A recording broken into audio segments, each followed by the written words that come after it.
we got that going for us, which is nice. And now we're ready to count it down in 3, 2, 1. Whoa, hey there, players. Welcome to the Love Shack. Take off your shoes, grab a brew, and be somebody. Ask your doctor if Assifex could be right for you.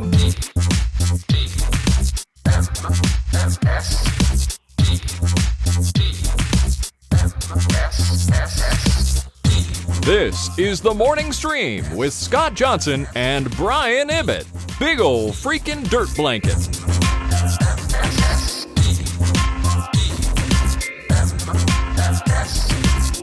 Hello, and welcome to TMS. It's September 27th, 2023. I'm Scott Johnson with Brian Ibbett. Hi, Brian. Hello. Happy Wednesday. Happy middle of the week. That's right, man. Another hump day. Another day for us to do Wednesday shit on. I was just thinking, hearing Fletcher there. I haven't heard from Fletcher in about a month and a half. Oh, really? So, wow. Scott, if you're listening, I know him and his wife listen to TMS on the regular. Yeah. Especially Wednesdays, because they get the whole shitoutofluck.com thing. Just check. I'm just doing a hell. Oh, this reminds me. I need your advice, Brian, on something. You ready for advice good. time? Yes. Are you kidding me? Hell, heck yeah. I love I'm this. so Or glad. hell yes. I'll say hell. I'm Yes, glad this hell came yes. up because I don't know why I haven't mentioned this on the show because it's been a month now, and I keep meaning to bring it up and get the Tadpulls take, get your take. So here's the deal. There's an orange car. I don't have a picture of it. It doesn't show their license, so it's not like anything incriminating. But there's an orange car that has been parked in front of my house for now a full 30 days, a month. And really? I thought at first few days, I thought, they just are parking there when I'm not seeing them. And so every time I see it, they're just not in it and they happen to be parked there. So I just thought, well, this is just where they're parking. And that's fine. We don't really care. It's a busy, area. People park all over the place because their garages are full or whatever. It's not a big deal. But then I thought, well, this is too weird because in the morning, in the afternoon, and at the night, doesn't matter when I'm out there, it's still there all the time. And you can tell, I mean, it hasn't just like moved a little bit, like they're coming in at night, driving somewhere, parking it first thing in the morning before you get up kind of thing. Well, what I did, so glad you asked that. Yeah. I went out there with a little bit of chalk. Did you really? Like a meter maid? Yeah, like a week into this thing, I went out there and made a little tick on the tire. And then the point, and then right where that tire met the ground is where I put the tick on the tire and the tick on the ground. So I created a little locking, chalk tick. Oh, sure. Nothing to harm the car, You could have, why not just put it at the very top of the tire and remember that the chalk mark was at the very top of the tire? I mean, I could have done that. This seemed more accurate for some reason, but you're not wrong. I could have done it that way. At least, at least you didn't have to get on your hands and knees to make a chalk mark on the bottom of a tire. Right, exactly. So Again, I was just... That's the way the meter maids do it, is they do a chalk mark on the top of the tire. Oh, they actually, this is a thing they do. I didn't know that. Yeah. Oh, yeah. Oh, yeah. Okay. I didn't know it was a thing. Back when I was in college and there were streets where, you had 2-hour parking, but we had 4-hour classes. So we'd have to go out and move our cars about halfway through the day. And we could see them actually driving their little mini cars, and they'd have a little piece of chalk on a stick. And as they went by, it was like,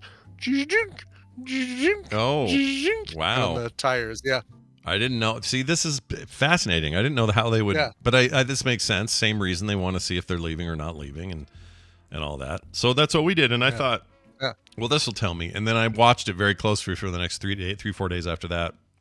And even though the chalk was starting to fade, we had rain one day. You could still see it, though. It was like a pink chalk. It's one of the kids' chalks. Mm-hmm. And it hadn't moved. And so then we got busy and all this stuff with Kim's sister and all this stuff going on, people out of town, all this stuff going on. Been busy, crazy September.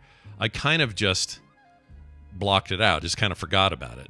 Sure. But that car is still, to right this minute, still there.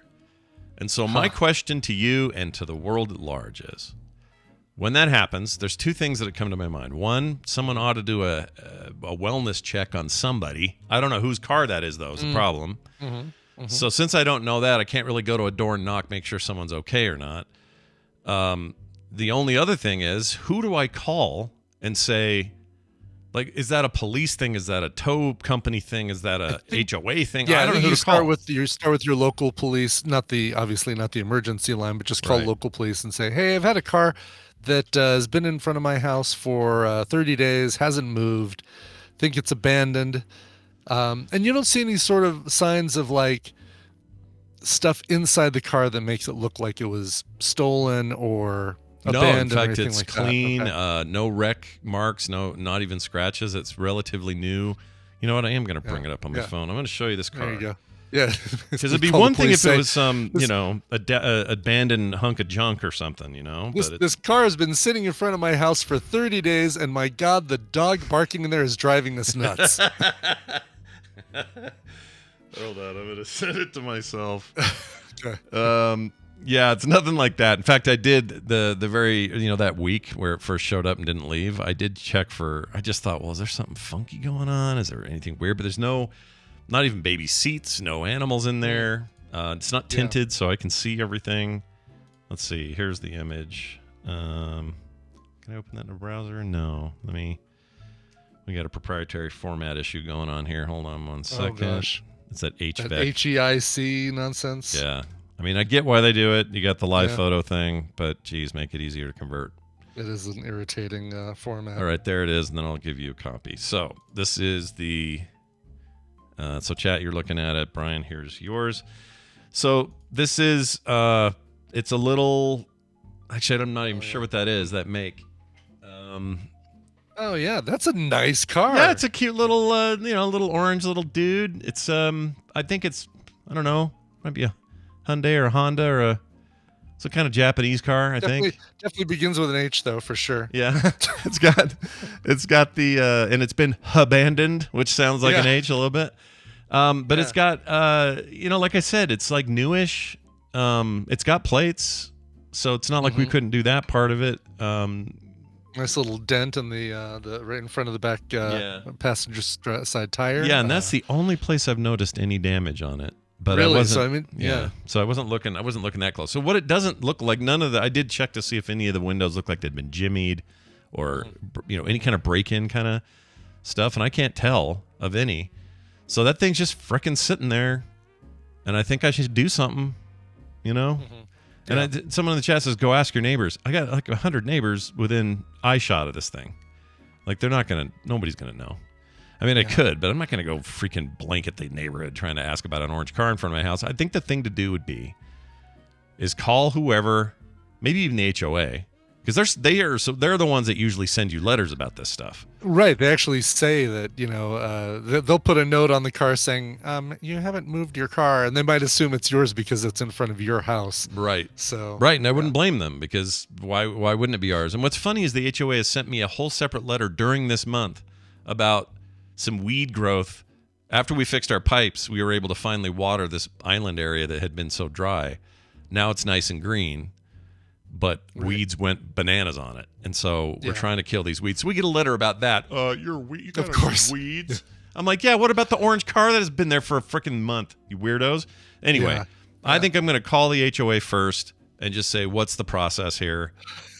And then if they don't do anything, I'll call, I don't know, Department of Motor Vehicles and just ask, what do you do when there's an abandoned car in front of your house? And exactly. Yeah, that's probably the. Go on to Nextdoor. I'm sure all the comments and responses you get will be fun and kind and considerate. Oh, I'm sure it'll be great. Yeah, yes. All of them. There will be nothing about that will be a negative experience whatsoever. And if you need any practice for what you might see on Nextdoor, Claire's providing it with her. So just ignore it, Scott. If it's not bothering you, ignore it. Who cares? Look, America is such a cesspool sometimes. Just because in Ireland somebody can pull a thing up on your yard and leave it forever, and you guys are, look, Jimmy, come outside. We got a brand new RV that nobody wants, so it's ours. It's like our pot of gold. Caravan. Oh, look. We don't do that here in America, damn it. We want to, mainly, it's not that it's a bother. It doesn't bother me.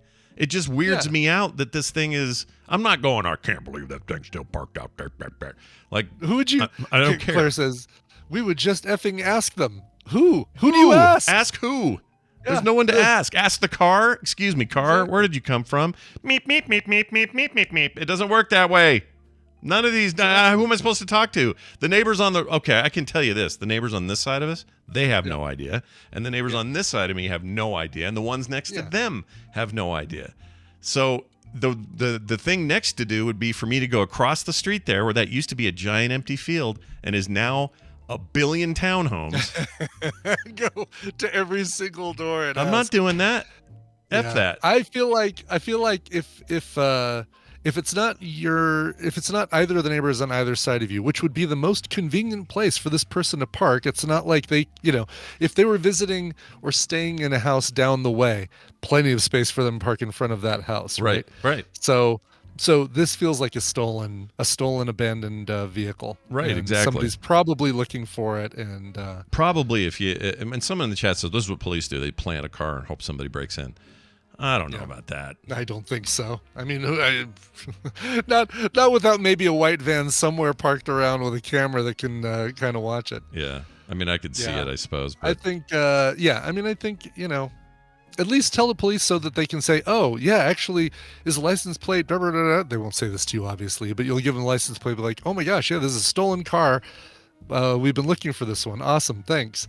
You know what? That's better that I do that now than they snoop around, find it, and go, it's in front of their house. We need to question exactly. the owner of we found the thief. And really, I mean, there's an inconvenience factor because if your kids come over, they're all going to drive over. They need a place to park. All of a sudden, it's like, well, now they're parking in front of the neighbors, and what the neighbors are having a party, and like, oh no, there's no parking. So it's like, this car. It's not a matter of being nosy or being like Gladys Kravitz on us. It's like, no, I mean, this obviously is a car that belongs to somebody. It's been left here. Let's see if we can match it up with its owner. Yeah, you don't go the old Irish trick of. It's been here 30 days. You know what that means, don't you? It means it's mine now. Yar! It doesn't work that way. Possession is 9/10 of the law. Now help me break in and hotwire this thing. And by the way, 4 or 5 people in the chat have said, is the registration current? I don't know. It's locked. I can't get in there.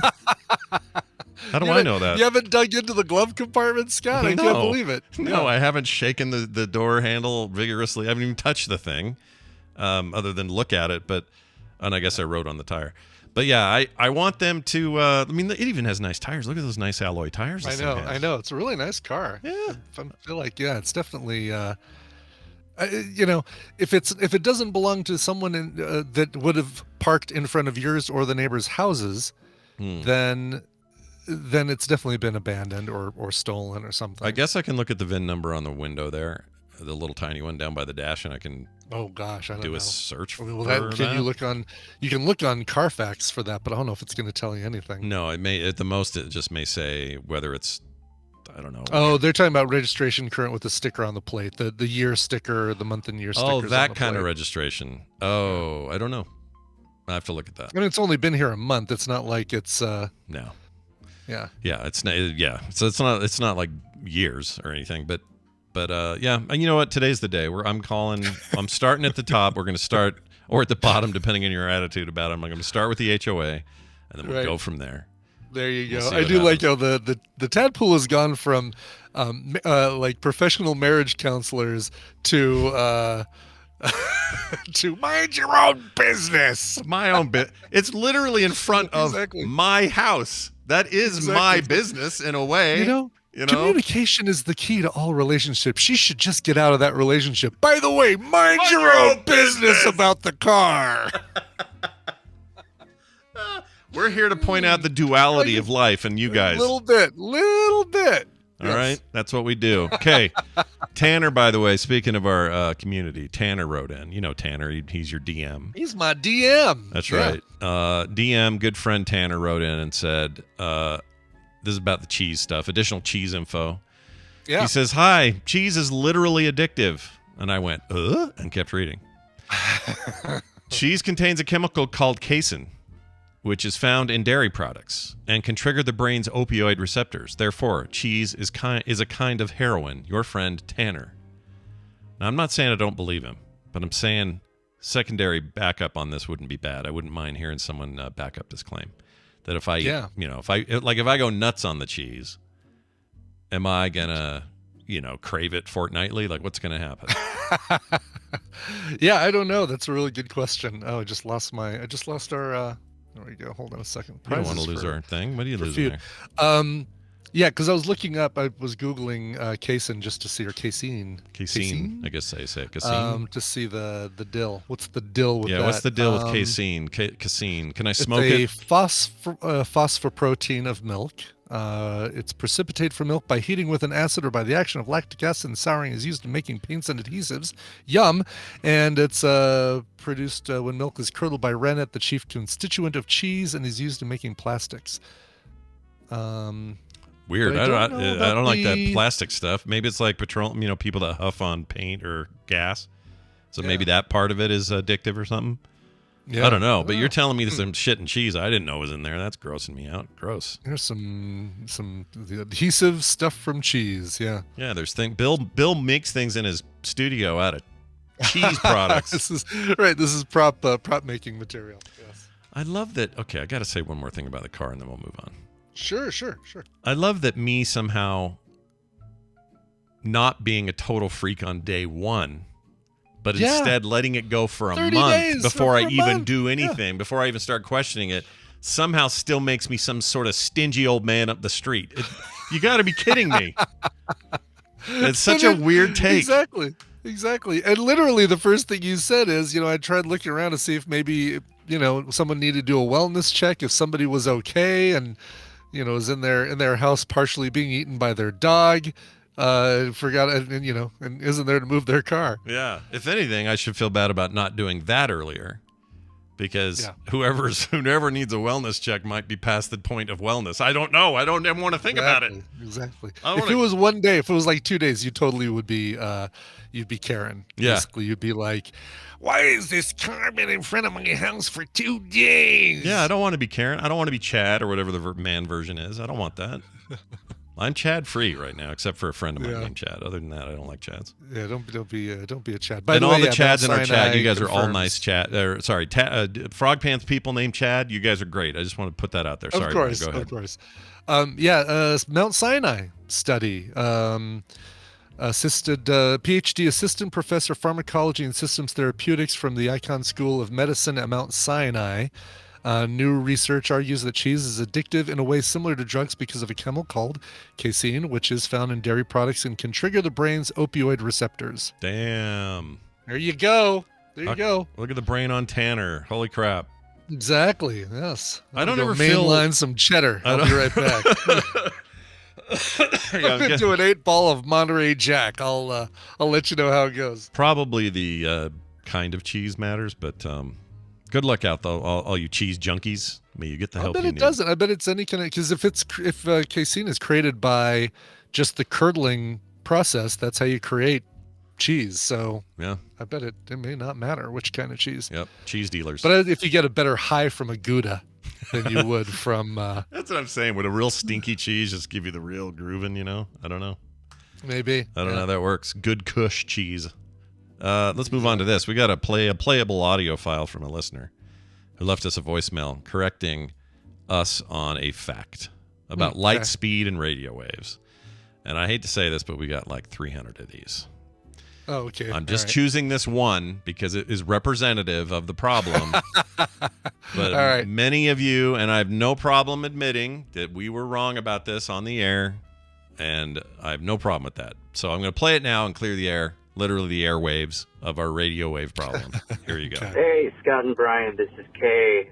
I'm not okay from Discord. Just listening to TMS. I'm about a day behind, but I don't know if anybody said anything about radio waves, but radio waves do travel at the speed of light. So if we do achieve radio wave speed, we would be traveling at the speed of light. This came off a lot more pretentious than I intended it to be.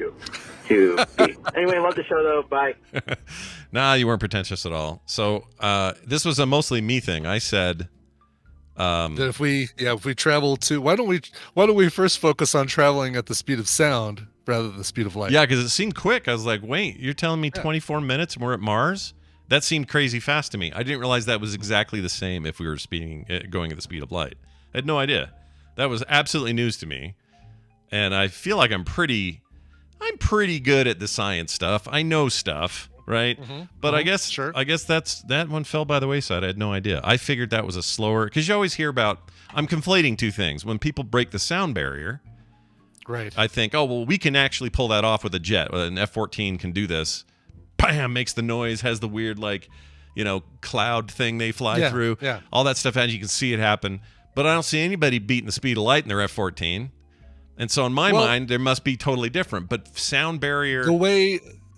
And the light, way I think about it is when you're watching fireworks from a distance, and the further the distance, you'll see the flash of the firework, and then you'll hear the right. afterwards, which tells me that sound travels slower than light. Right. But I guess the distinction is radio waves. Right. Radio waves are different. They're on the same bus as light waves. Like they're hanging out. They're in a car together. Right? Like their mode of movement is the same one, for lack of a better way of saying it. And I guarantee there are better ways of saying it. And this is the part, like, I don't know, so I'm going to shut up because I don't know. Yeah. But he's right, and I don't know why we did that. But anyway, thank you. We don't mind your corrections. They're fine, and I'm happy to bite on those bullets when you shoot. Yeah, and I mean, here's a question. This is probably one that Bobby can put in his pocket for the next time we talk to him. But is it, the speed that the light and sound, well, sound obviously can't travel through a vacuum because it needs air to create to basically move. That's why in space no one can hear you scream. Right. People thought that was just no, that's like a scientific fact. In space no one can hear you scream. Right. It was just It's Ridley Scott saying, "Oh, let's drop a science bomb on them while they're freaking out about a xenomorph." But they kind of did. But when you're on land, and that's when you're seeing the fireworks and you're hearing the fireworks after you see the flash of light, does it go slower in areas where like the air is heavier or more humid? Mm-hmm. This would be an interesting question. Yeah, I don't know. Bobby. But in the case of radio waves, we send those out in space all the time. Yeah, radio waves that doesn't require. So in my head, I just went, audio, radio. My brain just conflated the two things. Sure. So that's how it is. We got corrected. Thank you for that. K is his name. We appreciate it. I like I'm not okay as a username. Unless it means he's not okay. I hope you're okay. I hope you're doing okay. Oh, Randy chimes in, says humid air is lighter. Lighter. So, all right. So as a test, if you were to send an audio clip for Recomentals from where you're at, would it travel faster to us because it's passing through some humid California air before it gets to the dry? It must be. Whatever makes Utah it air? slower is what's happening, because I still don't have that clip. So that must be, Brian, we've really cracked one open here. This is we really great. did. That's exactly. Take that, Neil deGrasse Tyson and all you other smarty pantsers. Randy, send me your clip. Gosh dang it. All right, let's move on. We got to do Battle Royale, so let's do it now. Yeah, let's do that. That means you guys can hop in the Discord and send me a PM in there. If you haven't done that already, I'm Frogpants in there, at Frogpants, really easy to find. You need to have a shared server, or we have to be friends already, I believe, to initiate that. Either way, hop in. We want you to be a part of today's winnings. We must be friends.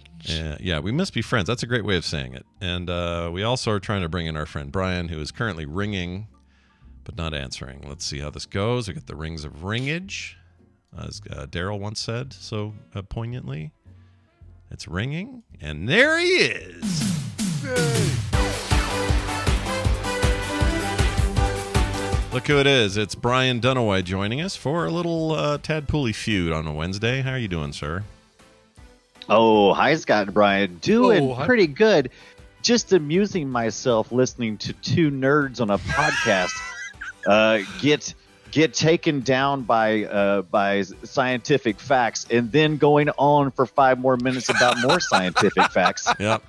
Begging for more feedback. Yep. Exactly. It's like, oh, thank you for that correction. Let's provide some more material for tomorrow. Yeah.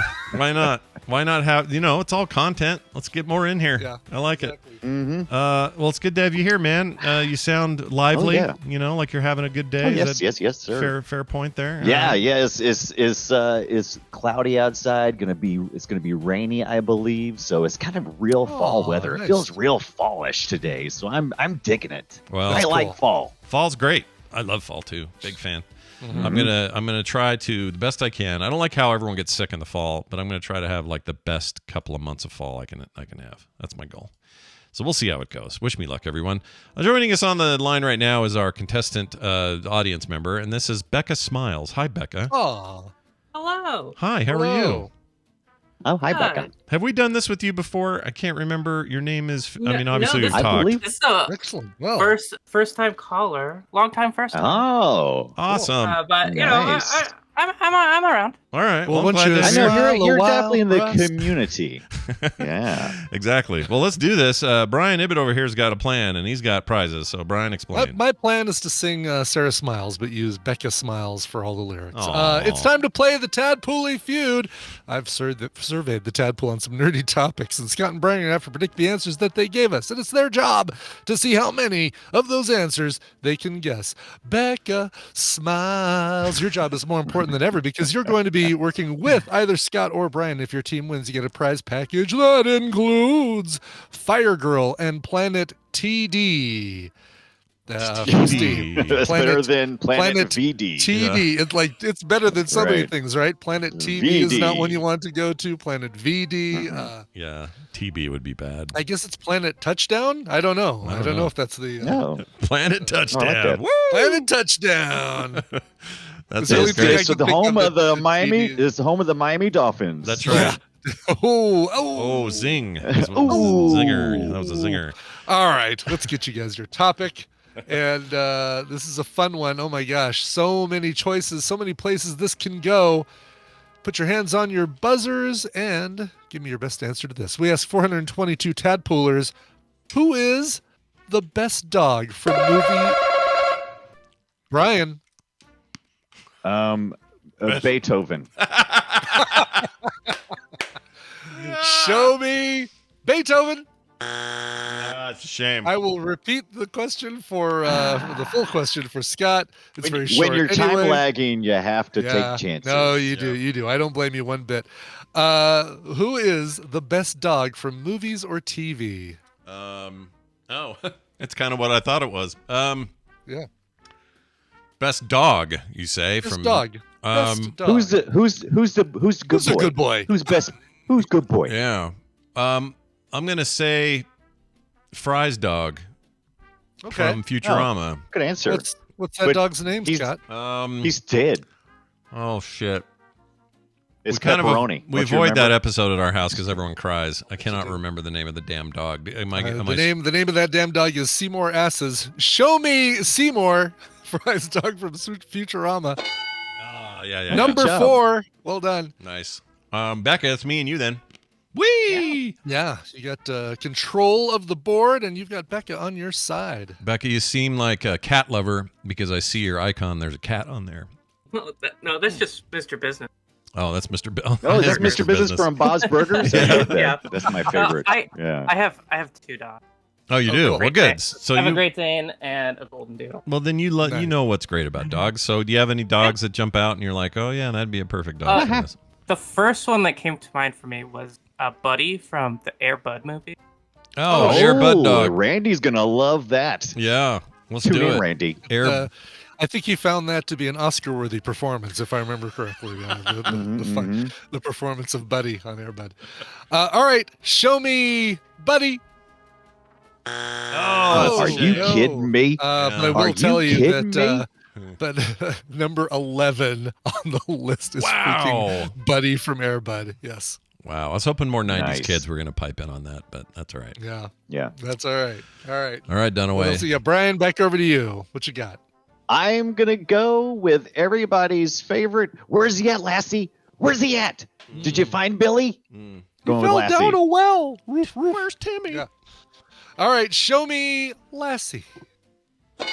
Oh, Number 1 answer on the Boo. board. Number one answer. So we not got a a lot bunch of of old points, people in the but, tadpole. Pretty much. Pretty much. Yeah. Pretty much. Well, if they liked the Lassie dog, then they must have liked his little buddy Benji. He's a little scrappier, but A little scruffy. Yeah. a little scruffy, but he still gets the job done. He's always busting crime, though, right? Wasn't that his deal, busting crime? I think so, right? He'd bring the bloody glove to the police and stuff and then say, roof. Yeah. We had those dogs growing up, and they all stunk. They had the smelliest Where's the bad guy faces. hiding? Roof. Yeah, roof. He's on the roof. All right. Show me Benji. Number 8. Damn it. Big points. Good points. Pulled way ahead there. Yeah. Thank you. I'm gonna go with my favorite Great Dane, a detective, and pot smoker, Scooby Dooby Doo, Dooby Dooby Doo. All right. Okay. Okay, Raggy. Show me Scooby Doo. Zoinks! Number 2 on the list. Oh my Zoinks! gosh. You do a good. All that's right. a good Shaggy. Wow. He does a great one. Yeah. I think he does a great Matthew Lillard. I think is what he actually does. Yeah. You don't think pretty good. It's my Casey Kasem, man. It's my No, keep your it's- feet on the ground and keep reaching for the stars. I think Still better Matthew Lillard. I think Lillard is Lillard is the standard now, right? Yeah, I That's think what he we all is. think I of. definitely Yeah, think I think he's. he is too. Yeah. All right, Dunaway. All right. All right.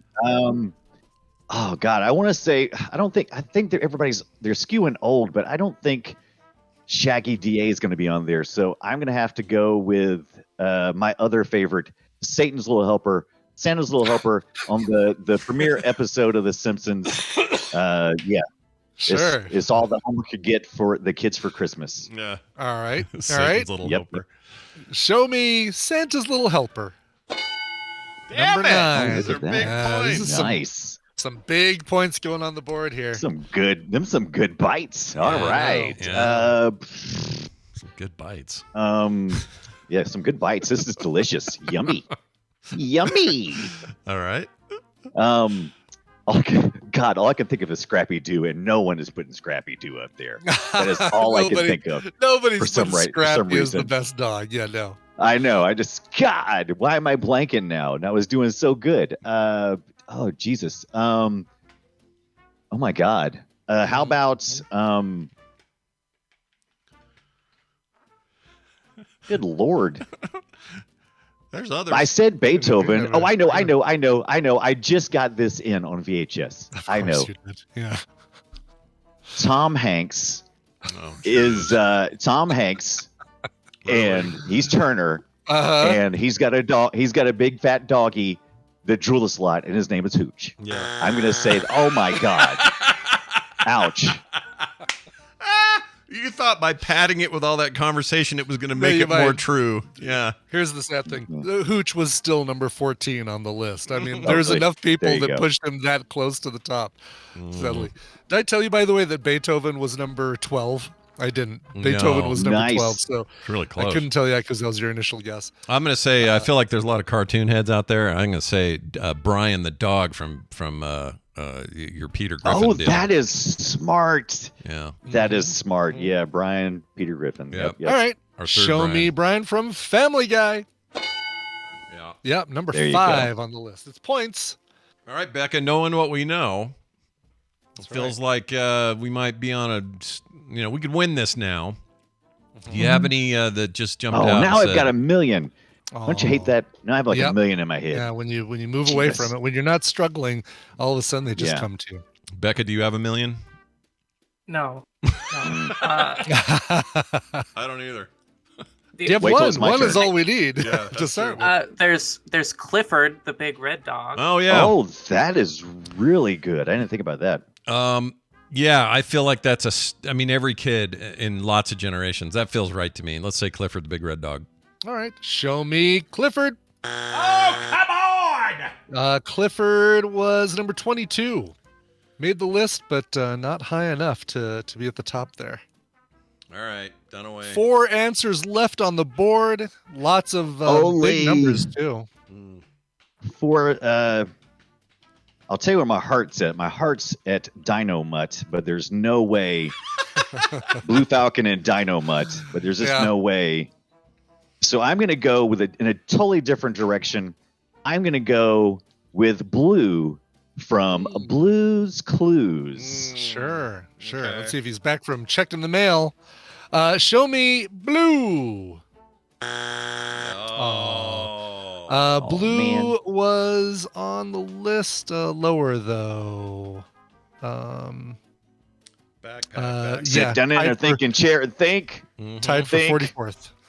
34th. Wow. Jeez. 44th. 44th. It's the mail. I gotta get the mail. Oh, how'd the song go? Whatever it is. Here's the Wow, mail. that- It never fails. fails. Makes me want to Thank wag my you. tail. When it comes, I want to wail. Thank you. Mail! He does jazz hands with it. You know the Mail. deal. I know the You know the deal. It's been a while. I tried to block some of that out. I'm gonna throw in.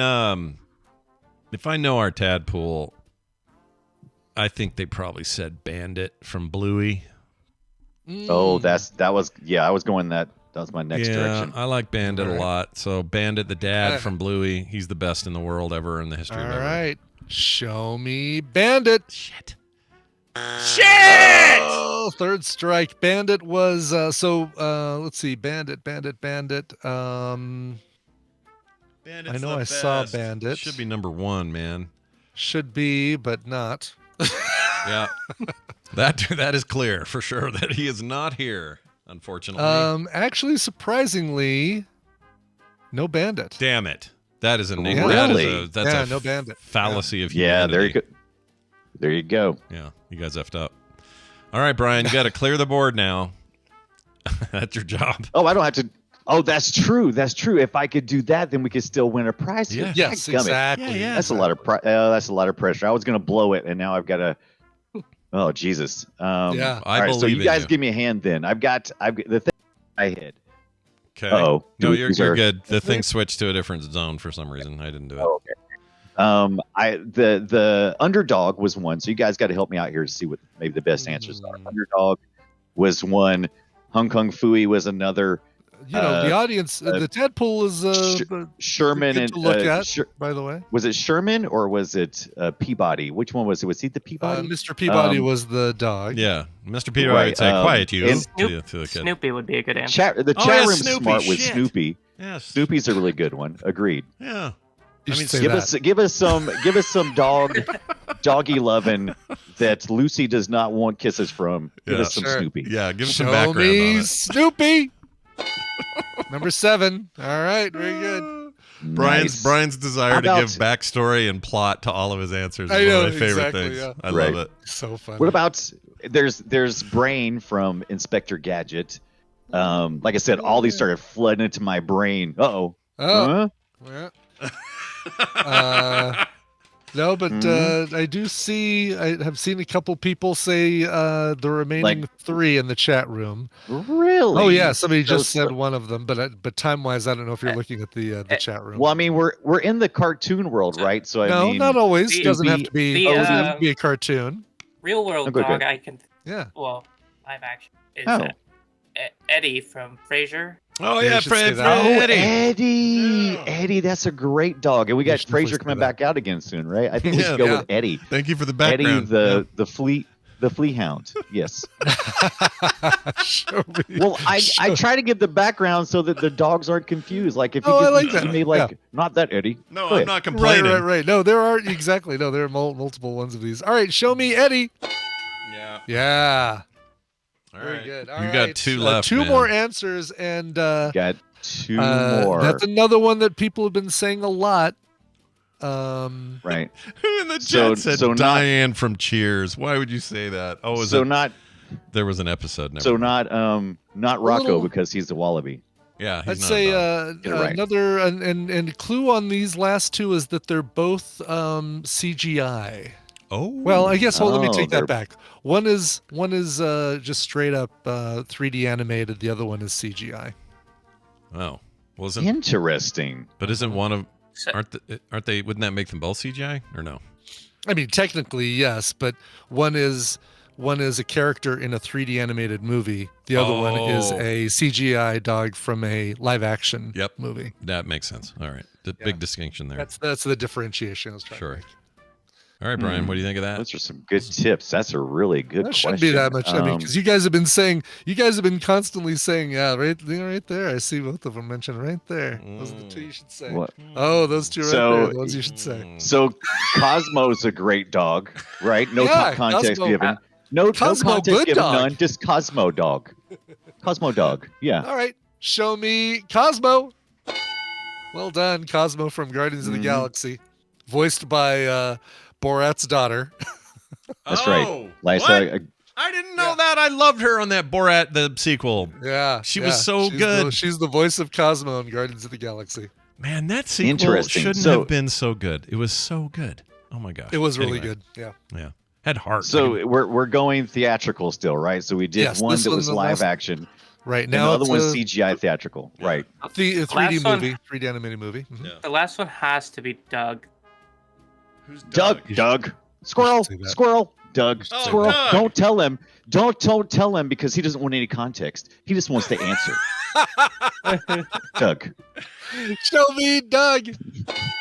Nicely done. Well done. You've run the board. Yeah, And, you did it.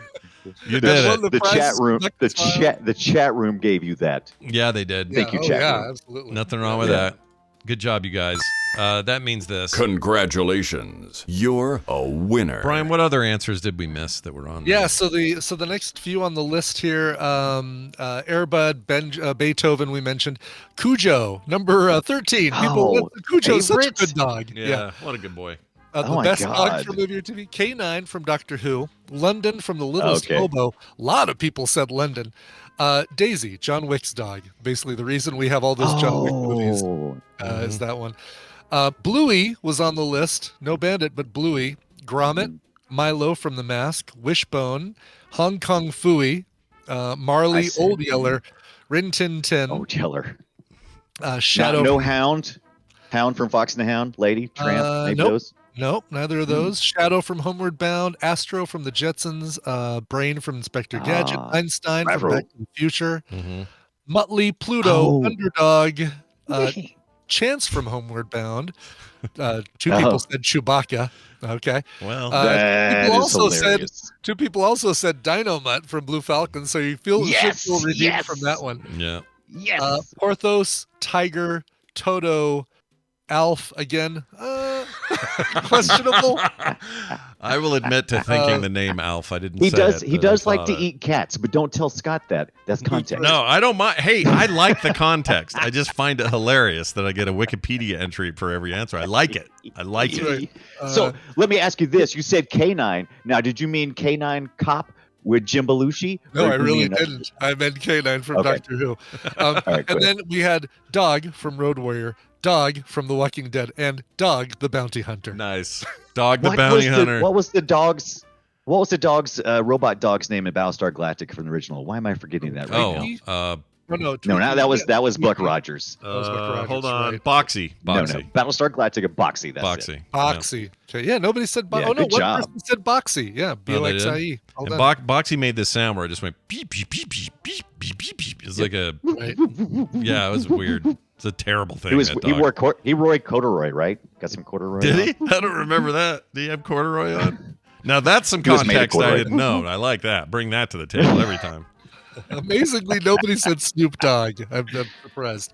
Oh, that's funny. One person did say Ubu for sit, Ubu sit. Oh, That is a good dog. Yeah, They good even dog. say so every episode of Family Ties. Yeah. Boxy was the boy. Oh no, we did it. We're gonna get some messages. Wait, the Boxy kid's was the name boy? was Boxy? Muppet was the dog. That's right. Okay.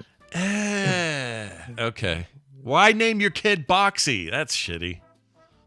Those are shitty parents. You don't name your kid Muffet Boxy. was the robot dog. Muffet. Oh my Yeah, god, that's hilarious. bullcrap. I hate that. I had a Muffet. Did you have a Muffet? I had a Muffet. I didn't have I a didn't have a Muffet. Muppet. No. Little action figure you're talking about?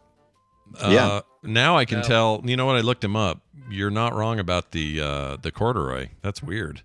Right. Why do right. you remember that? That's a weird thing to remember. Wow. All right. Brain. Yeah. Brain is full of useless information. Brain is weird. Well, Did anyone excellent. Did anyone say Indiana from Indiana Jones? Oh, Oh. hilarious. They named- Nobody they named the said dog. The Indiana. dog, Indiana. That's Great one of the call. best dogs that we've never seen in film. Yeah, Is, good call. or maybe did we see him in the Young Indiana Jones Chronicles? I imagine that Maybe. we would have had to see him Right. there, right? Yeah, I'll bet they did. I don't remember any of those, but I bet they did. Yeah. They should do a whole There's new one series. of those, by the way, that Yeah. that starred Harrison Ford. Was a actually had Harrison Ford in an episode of Young Indiana Jones Chronicles. Like a flash forward kind of deal, or sort of like it was its own little self-contained story, and it was him and another guy in a snow-covered cabin or something. Weird. Okay. Yeah. That's an odd one. I wouldn't have picked that, but it exists. Well, the good news is that we have some prizes for Becca. Becca, how do you feel about your win? Even though it may have been a little helped, do you still feel good about it? Do you feel all right? Oh, I feel like everyone won today. Oh, that's really nice. That's right. I think you're right about nice. that. That's nice. Let's go ahead and get those prizes to you. Brian will be sending those via Discord if he hasn't already. And congratulations. It's always nice having somebody new. So thanks for being here today. Hey, Dunaway. Today, here's some context for you. Today at 4 p.m. Mountain Time, that'll be 6 p.m. your time on the East Coast there, you and I are going to sit down and talk about the first 3 Pointy Boobs Tomb Raider games. Yes. Pointy Boob. And it's important. Polygonal Pointy Boobs. That's Tomb right. Raider. Because Just those in time for the remaster. Yeah. That's right. In fact, that's why I think that's why Dunaway actually was the one to suggest it. He's like, we got this coming up. Like, we should talk about this. So we are going to do that. And it's a pretty crazy history of specifically the stuff that was supposed to happen first and only on the Sega Saturn. And then there was a bunch of switch around because suddenly Sony was in the fray and they were actually selling a lot more PS1s than everyone thought they were going to. Then they shifted gears. And anyway, a legend was born, one of the great mascots, if you want to call her that, of gaming of that era. And we will talk all about Lara Croft and her fun times in the first 3 very ugly video games, if you look at the old ones. I hope these remasters look better, because going back and playing some of this for this episode, oh, man. Oh gosh, Whoa, it was very pixelated, especially on the PlayStation. The Windows version is a little less egregious, but still is very blocky. Yeah. And tank controls, gross. I know, right? I have very specific memory of with my daughter on this one that I'll save it for the show, but it's a very meaningful little kid moment that happened with the first or second Tomb Raider. Anyway, that'll be today, 4 p.m. Mountain Time, frogpants.tv, or wherever you get your podcasts. Just look for Play Retro. Brian Dunaway, is there anything you'd like to add to that? Happy birthday to Zoe one day later. Oh, nice. She's 16. You can have one of these. Yeah. 16, driving. Happy birthday. Here's what you should do. Take her right out to the DMV there. Get her a license. We're doing that today. She's got it restricted, and so she can go get the real deal today. Yep. You guys call it restricted. We call it a learner's permit. We call it out here. It may be called learner's permit. It's got restrictions on it. There's like different levels you can get. If you take the training, you can get stuff signed so you can drive after a certain hour and all kinds of crazy stuff. Sure. Well, that's awesome. Congratulations to her. And while she's there, ask what are you supposed to do when a car's been parked in front of your yard too long? Ask them what they say about that. Brian Dunaway, everybody. Kiss our butts. We'll see you next time. Bye now. Oh, he said thank you instead of know you. Instead of know you. Yeah. Wow. I don't even know what to make of that. It's like a slightly softer Dunaway, apparently. Yeah, no kidding. A little squishy one. Softer, gentler Dunaway. We're going to do one news story. And here it comes.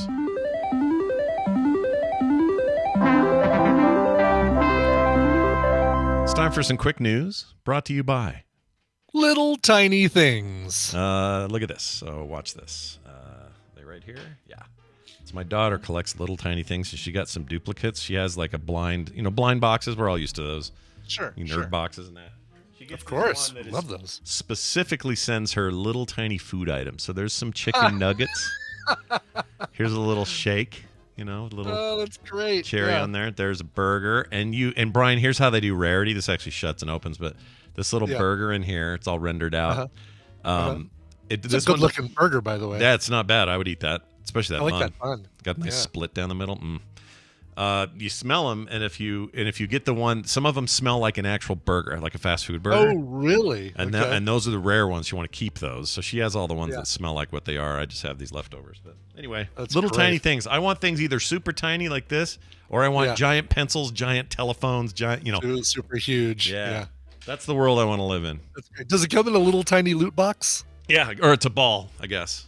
Oh, a ball. Okay, gotcha. And they come in the mail. Yeah. She cracks it like an egg, and then inside is all this stuff. She has little sushi trays and little All this crap. Her and her sister do it, and they both are weird about it. They love that stuff. Anyway, let's do this quick news story here. This is a story. Florida man. We got a Florida man deal. Florida man. Yeah. And he was attacked by a rabid otter while feeding ducks. Let this be a lesson and a warning to everyone listening. Yeah. Don't be doing this.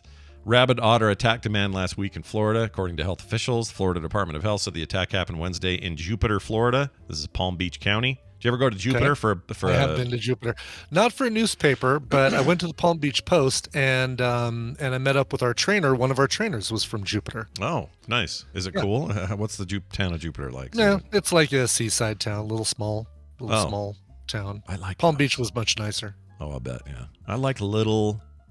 It's a little like everything's kind of got salt residue. Yeah. What I remember is like all the buildings and stuff had like salt residue on the corners and stuff. Yeah, full of T-shirts you're never gonna buy. Stuff. Yeah, exactly. Let's see. According to the local television station, there, the 74-year-old animal care and control. Oh wait, told animal. Sorry, this is the guy 74. Told animal care and control that he was feeding corn to the ducks at the nearby pond. By the way, it's recommended you give them corn instead of bread and stuff. You're killing them if you give them bread. Sure. The man began slowly to back up while facing the otter when the animal attacked him for several minutes. The man suffered dozens of wounds in his legs and arms. He had to visit a hand surgeon to see if he has any permanent damage to his hand. He also got rabies shots. The otter also attacked a pet dog in the area. The otter was captured and tested positive for rabies. So it was a rabies deal. Don't try to fight an otter with rabies. God, no. Okay? No. That's all I'm asking you guys at home. But it does feel like, one punch and that otter's done. Yeah. You do you hate to be that guy that says, who was it? Mark Wahlberg when the plane went down in Pennsylvania on 9/11 and he goes, "Oh yeah. Well, if I was on that plane, things would have gone different." Yeah. So I always hate when people do that, but there's some cases. I feel like I could fend off an otter, but maybe not. Maybe same. Same. This is one where I would claim superiority. I would think I could do better in the situation. Also, the guy's 74. You get a younger dude in there. Oh, that's true. Yeah, that's a good point. A 74-year-old that evens up the evens up the scales a little bit. I'm with you though. I think we could take that honor. Why not? Yeah.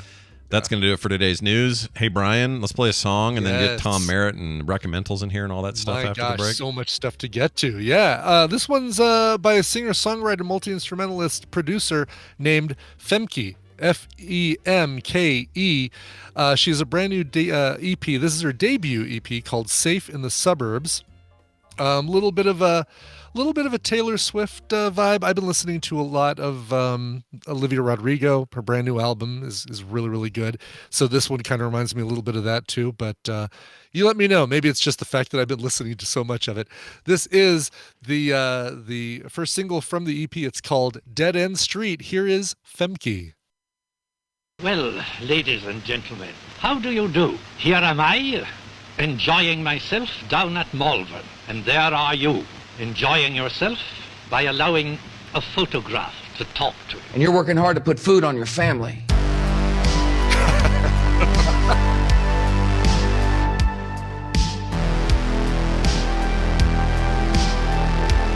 I will admit I missed the earnest goof-ups of George W. Bush. Gosh, I know. Because he was so earnest about it, right? Such a quaint, fun period of time now that we look back compared to... Lots of other things. Lots of other things. But it's that was Femke and the song Dead End Street from her brand new EP called Safe in the Suburbs. Such a great name, Femke. I like it. Femke. Not Famke, like Jensen, but... No. Well, that would be probably Femke. Maybe her name is pronounced Femke. Is it Femke? Yeah, Femke, right?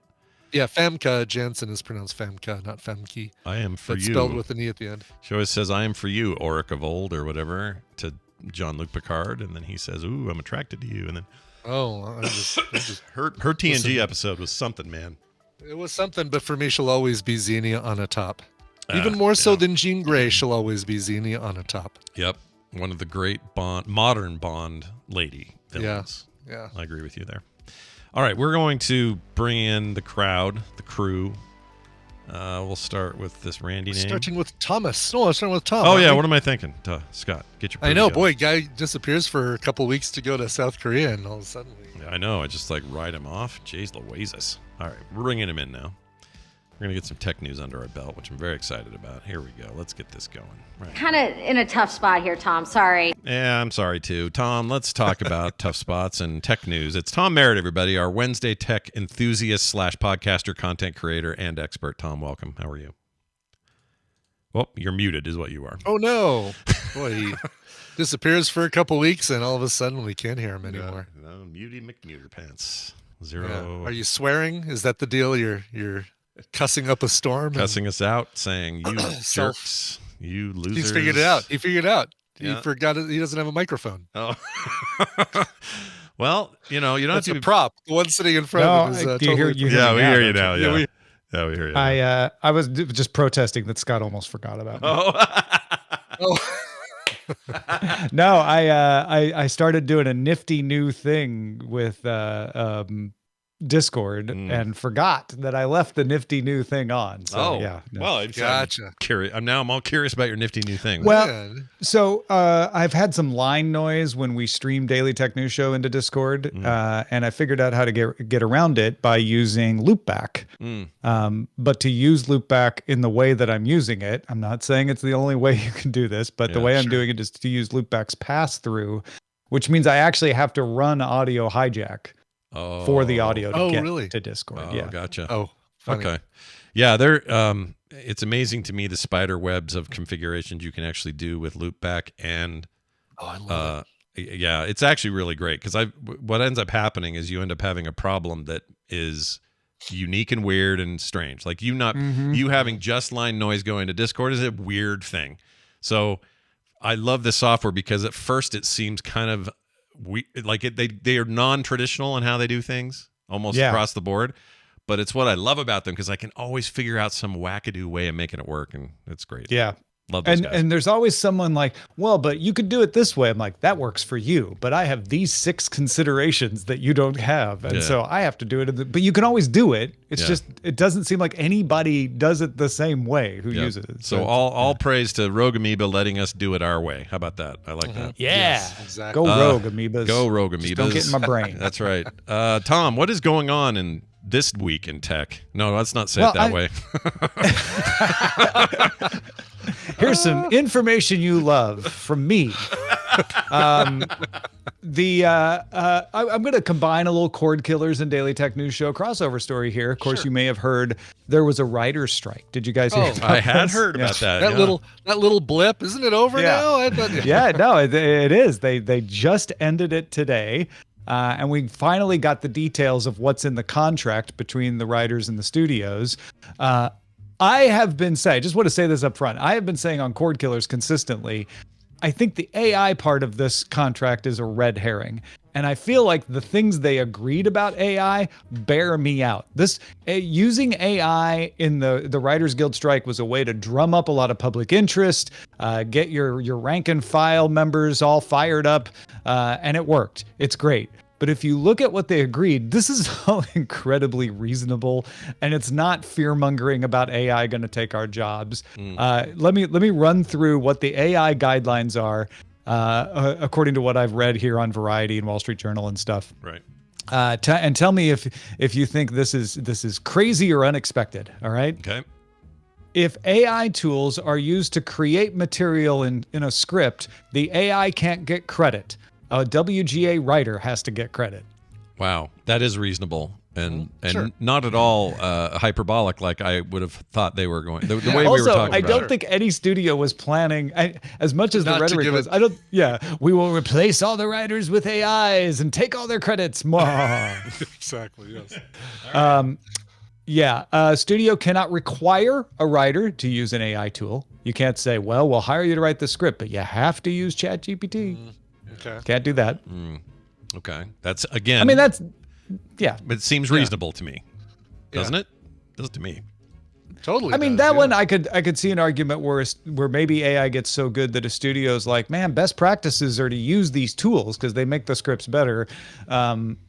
but the writers get to decide that. The studios agreed to say, you decide whether you're going to use these tools. Plus, they have 3 years to do a new one. If something goes south, they can change it. Yeah. Right. Yeah. Now, the companies can still use AI and must disclose if any materials they give to a writer were generated by AI. So let's say one writer has used ChatGPT to help generate part of a script, and as often happens, they take what that writer does and they hand it to another writer, right? And they say, well, you're writing this script. They have to disclose, well, part of this was done by do they have to do it if they just used it for, let's say, grammatical, like traditional editor stuff where they didn't change the content? That's a good question. I don't know the text of the agreement well enough to say, but I'm guessing, even if they did that, they just have to disclose that. We did a grammar pass using Bard.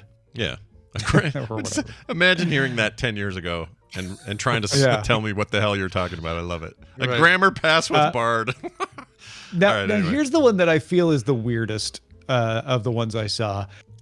Companies may use writer materials to train models. This was a big bugaboo. Like, you can't use all of our work to train a model that you're then going to replace us with. Well, the agreement says you can't get replaced by it, so that concern is out. But the companies may still train their own models that they may then offer to the writers to use on writers' material. But, and this is a big but, the WGA reserves the right to assert that such training either violates the agreement or the law. Oh, wow. Now, I need to dig into the actual wording of this in the agreement at some point, but what it sounds like to me is that the studios are allowed to make their own models. They're allowed to use their scripts to train the models, but the WGA can step in at any point and say, we don't like how you're doing that. So the studios need to be considerate in how they do it. They need to get writers' permission, etc. But they didn't write that into the agreement. It doesn't sound like.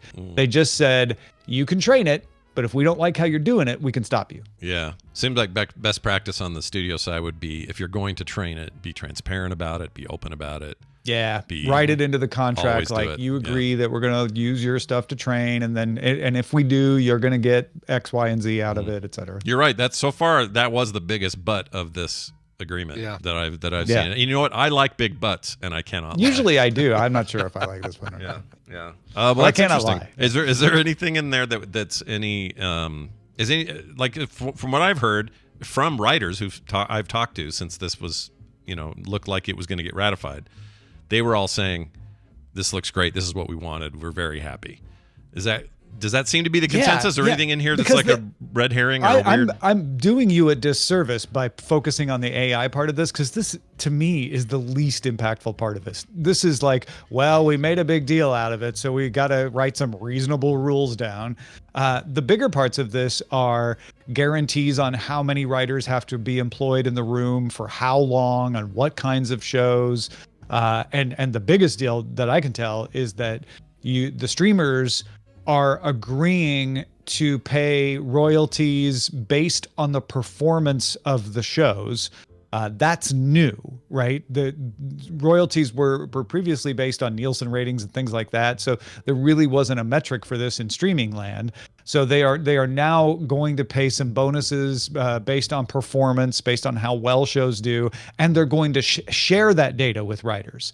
They can't just tell them like, hey, it did great, here's your check. They have to give them reports, like regular reports of like, okay, you're working on this show, here's how it's been doing, here's the numbers. All right. Well, this is good. Is it so? I don't know what the numbers are like from 2006 or any other, the early 80s or late 80s when they had another strike. Did this go longer than those? Is this considered a short one? Is this going to? I think this is the second longest one. It wasn't longer than the one in the 80s. Okay. The 80s one was a beast, is my memory. Yeah. And it took forever to get through it, and it became a nightmare with like everything was just in permanent repeats. It was just, we didn't have A, streaming services, B, a lot of cable yet. Yeah. Like it was just, hey, you want to see something from the 60s that we're just going to air over and over because we got nothing else? Like that's kind of how they had to handle it then. But it just seems like today, this will be a quick recovery.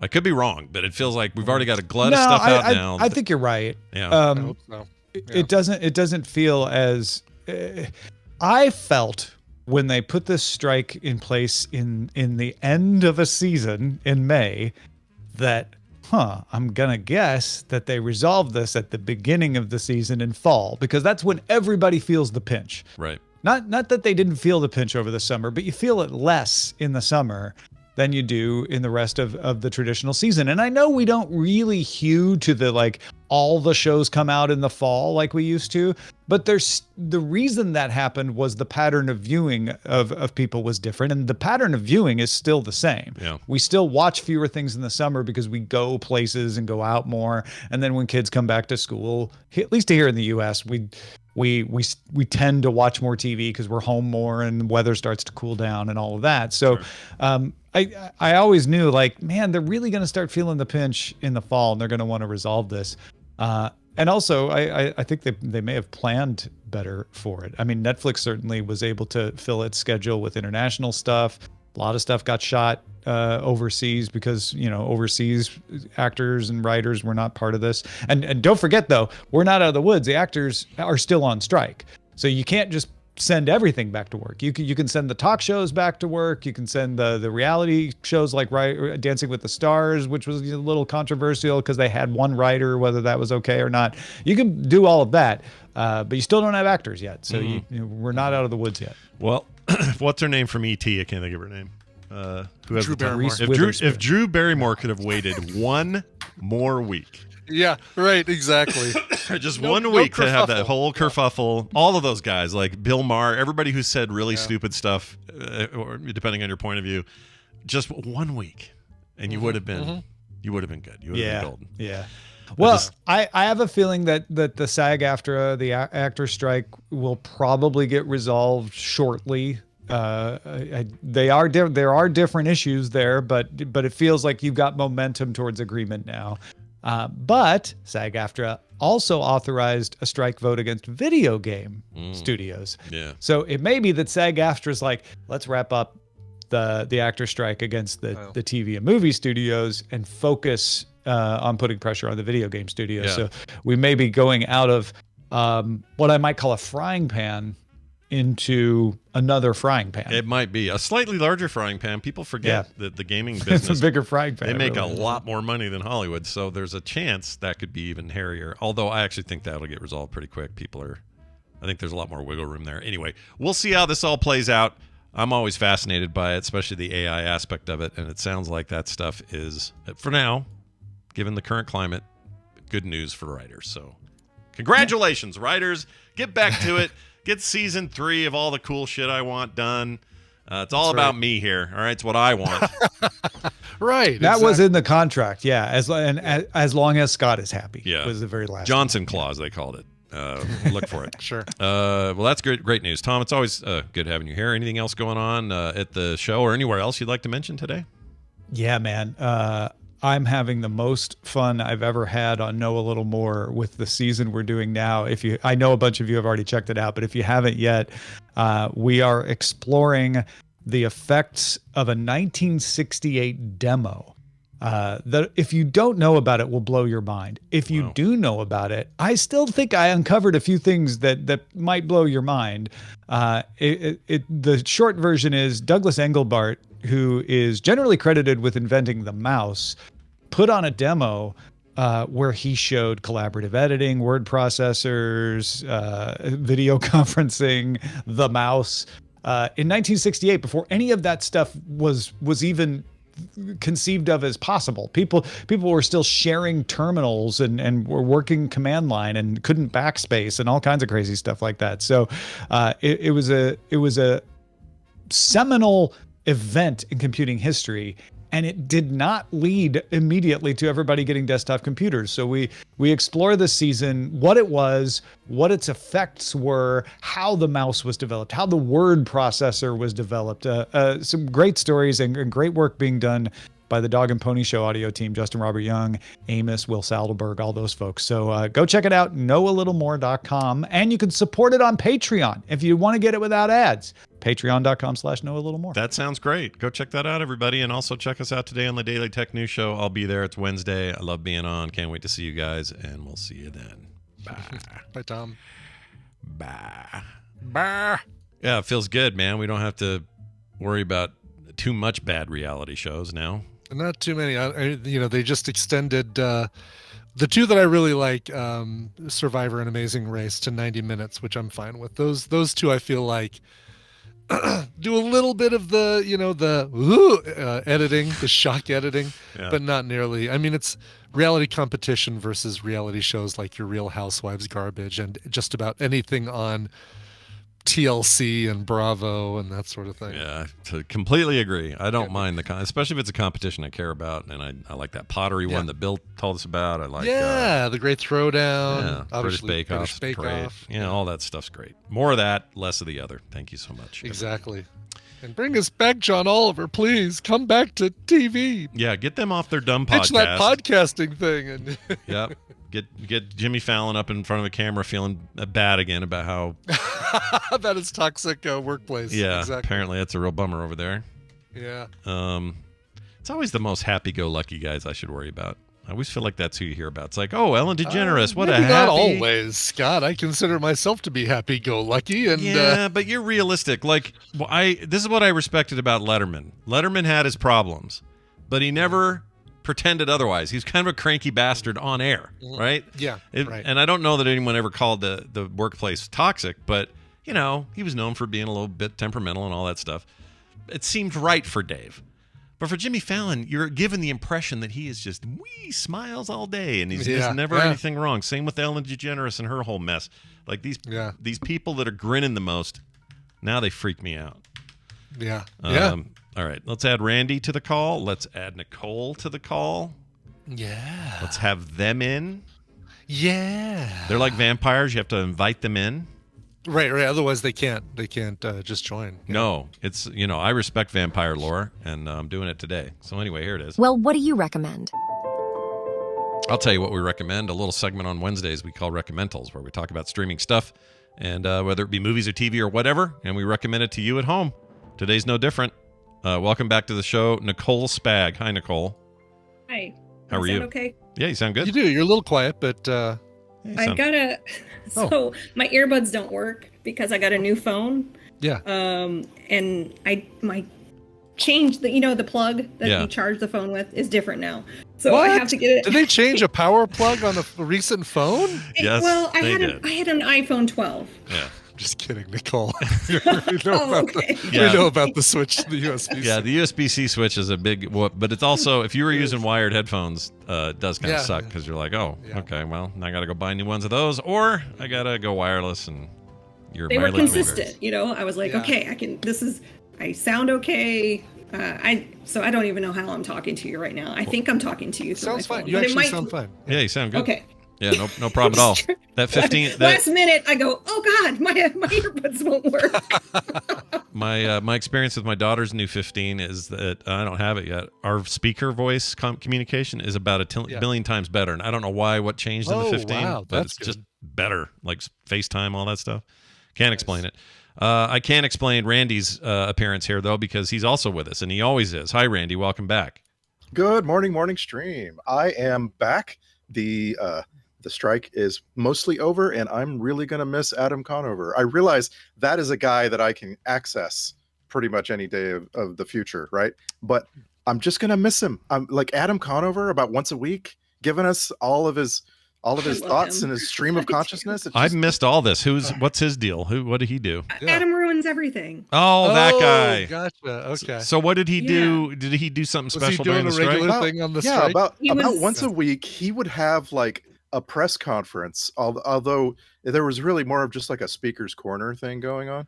Mm-hmm. And man, he just he had this ability to explain the current situation, like here's what's going on. Oof, just so entertaining. Cool. Well, and he was like one of the leaders, the reps for the Writers Guild. So he's apparently a board member since 2021 of the WGA. Oh, so he's a big booster of the. I'm not saying I wanted that strike to go on. Like these people, I feel so sorry for them. Like they're all at the risk of losing their apartments and stuff. They're standing outside, but there were just parts of it that were so entertaining and uplifting. That's cool. Anyway, that's there, that. There you go. Well, I guess, go watch the archives of it and pretend the strike's still on, I guess. People. There you go. I don't know. Whatever you want to do. We're going to do some recommendals today. We're going to start with Brian, and I see a clip. I'll push it when you tell me to. What do you got here? Yeah. So this one, I was wondering which of the four of us would get to this one first. Apparently I did, and I enjoyed it tremendously, especially the soundtrack. So if you did hear me talk about this on FilmSec, then it's going to be a little bit of a spoiled alert. Spoiled alert. Spoiled alert, sure. It's a spoiled alert. Yeah, let's get to the clip. All right, here you go. Mom, it's okay. He's just a friend. Silence! I could smell you from over there. Oh, you stink. What are you talking about? You know what I'm talking about. You're smelling love on me? Gross. If your father find out, fire and water cannot be together. I prove it. Come with me. I splash this on your heart to bring love to the surface.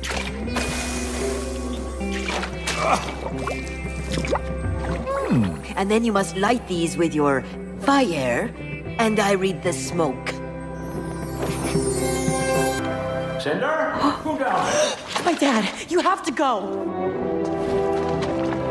Wait, are we a match? What's going on? Sounds like a good time in some sort of animated town somewhere. It is a good time in an animated town. It's Elemental, or Forces of Nature in some countries. This is the newest deal from Pixar, and it's fantastic. It is so sweet and creates this incredible world that man, I want to live in. I want to visit this world because it's so colorful and bright, and everything makes noise when you walk on it and bump into it and stuff like that. It's great, and it's kind of like a little a play on you've got kind of a little bit of a Romeo and Juliet thing. You've got a little bit of kind of an immigration thing in a big city, and how different parts of the culture don't like other parts of the culture and treat them differently and that sort of thing. But basically, it's a world in which you've got people made of all four different elements: fire, water, earth, and wind, and how they coexist and play off of each other in this interesting world. You heard, let's see, I know you heard Leah Lewis there, and Shyla Omni, I think. Who you didn't hear, who I always enjoy watching, is a guy named Mamadou Athie. I recommended him a while back for a really bizarre horror movie or horror series called Archive 81 on Netflix. I guess a long time ago, last year, but it's this weird apartment building with a portal to who knows where. If you've not seen Archive 81, it is worth checking out. But he plays the dude made of water. Leah Lewis plays the woman made out of fire. Cinder? No, Ember. Oh, those are all good names for fire people. I like they're all names of fire people. Her parents are Bernie and Cinder, and she's named That's her great. name's Ember. Yeah. That's great. Yeah, you figure out, like, you watch this thing and it's like you hear 100 different puns for great elemental names for your children. It's really, really good. Yeah. But here's the thing that blew me away about this movie was the soundtrack. It's Thomas Newman's soundtrack. And you've got your quote unquote, your vocal single in there by a guy named Lav, called Steal the Show, I think it is. But the rest of the soundtrack is just this gorgeous, like Avatar, wondrous, unusual instruments doing this kind of flowing, not as boring as New Age, but kind of those same kinds of instruments. This amazing soundtrack, and it's really it's just beautiful. What was the online hate for this movie? Because I agree. Was there online hate?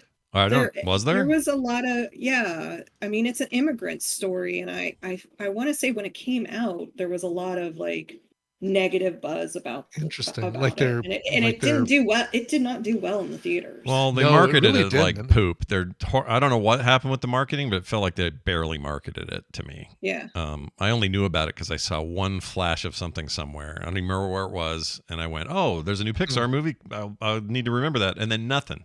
No other like internet campaigns or any of this stuff.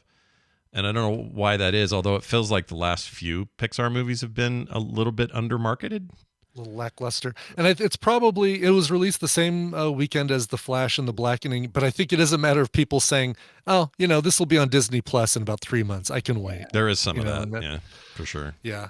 I want to see it. Yeah, 489 million worldwide, which isn't bad. But that's profitable. Not bad at all. That made money.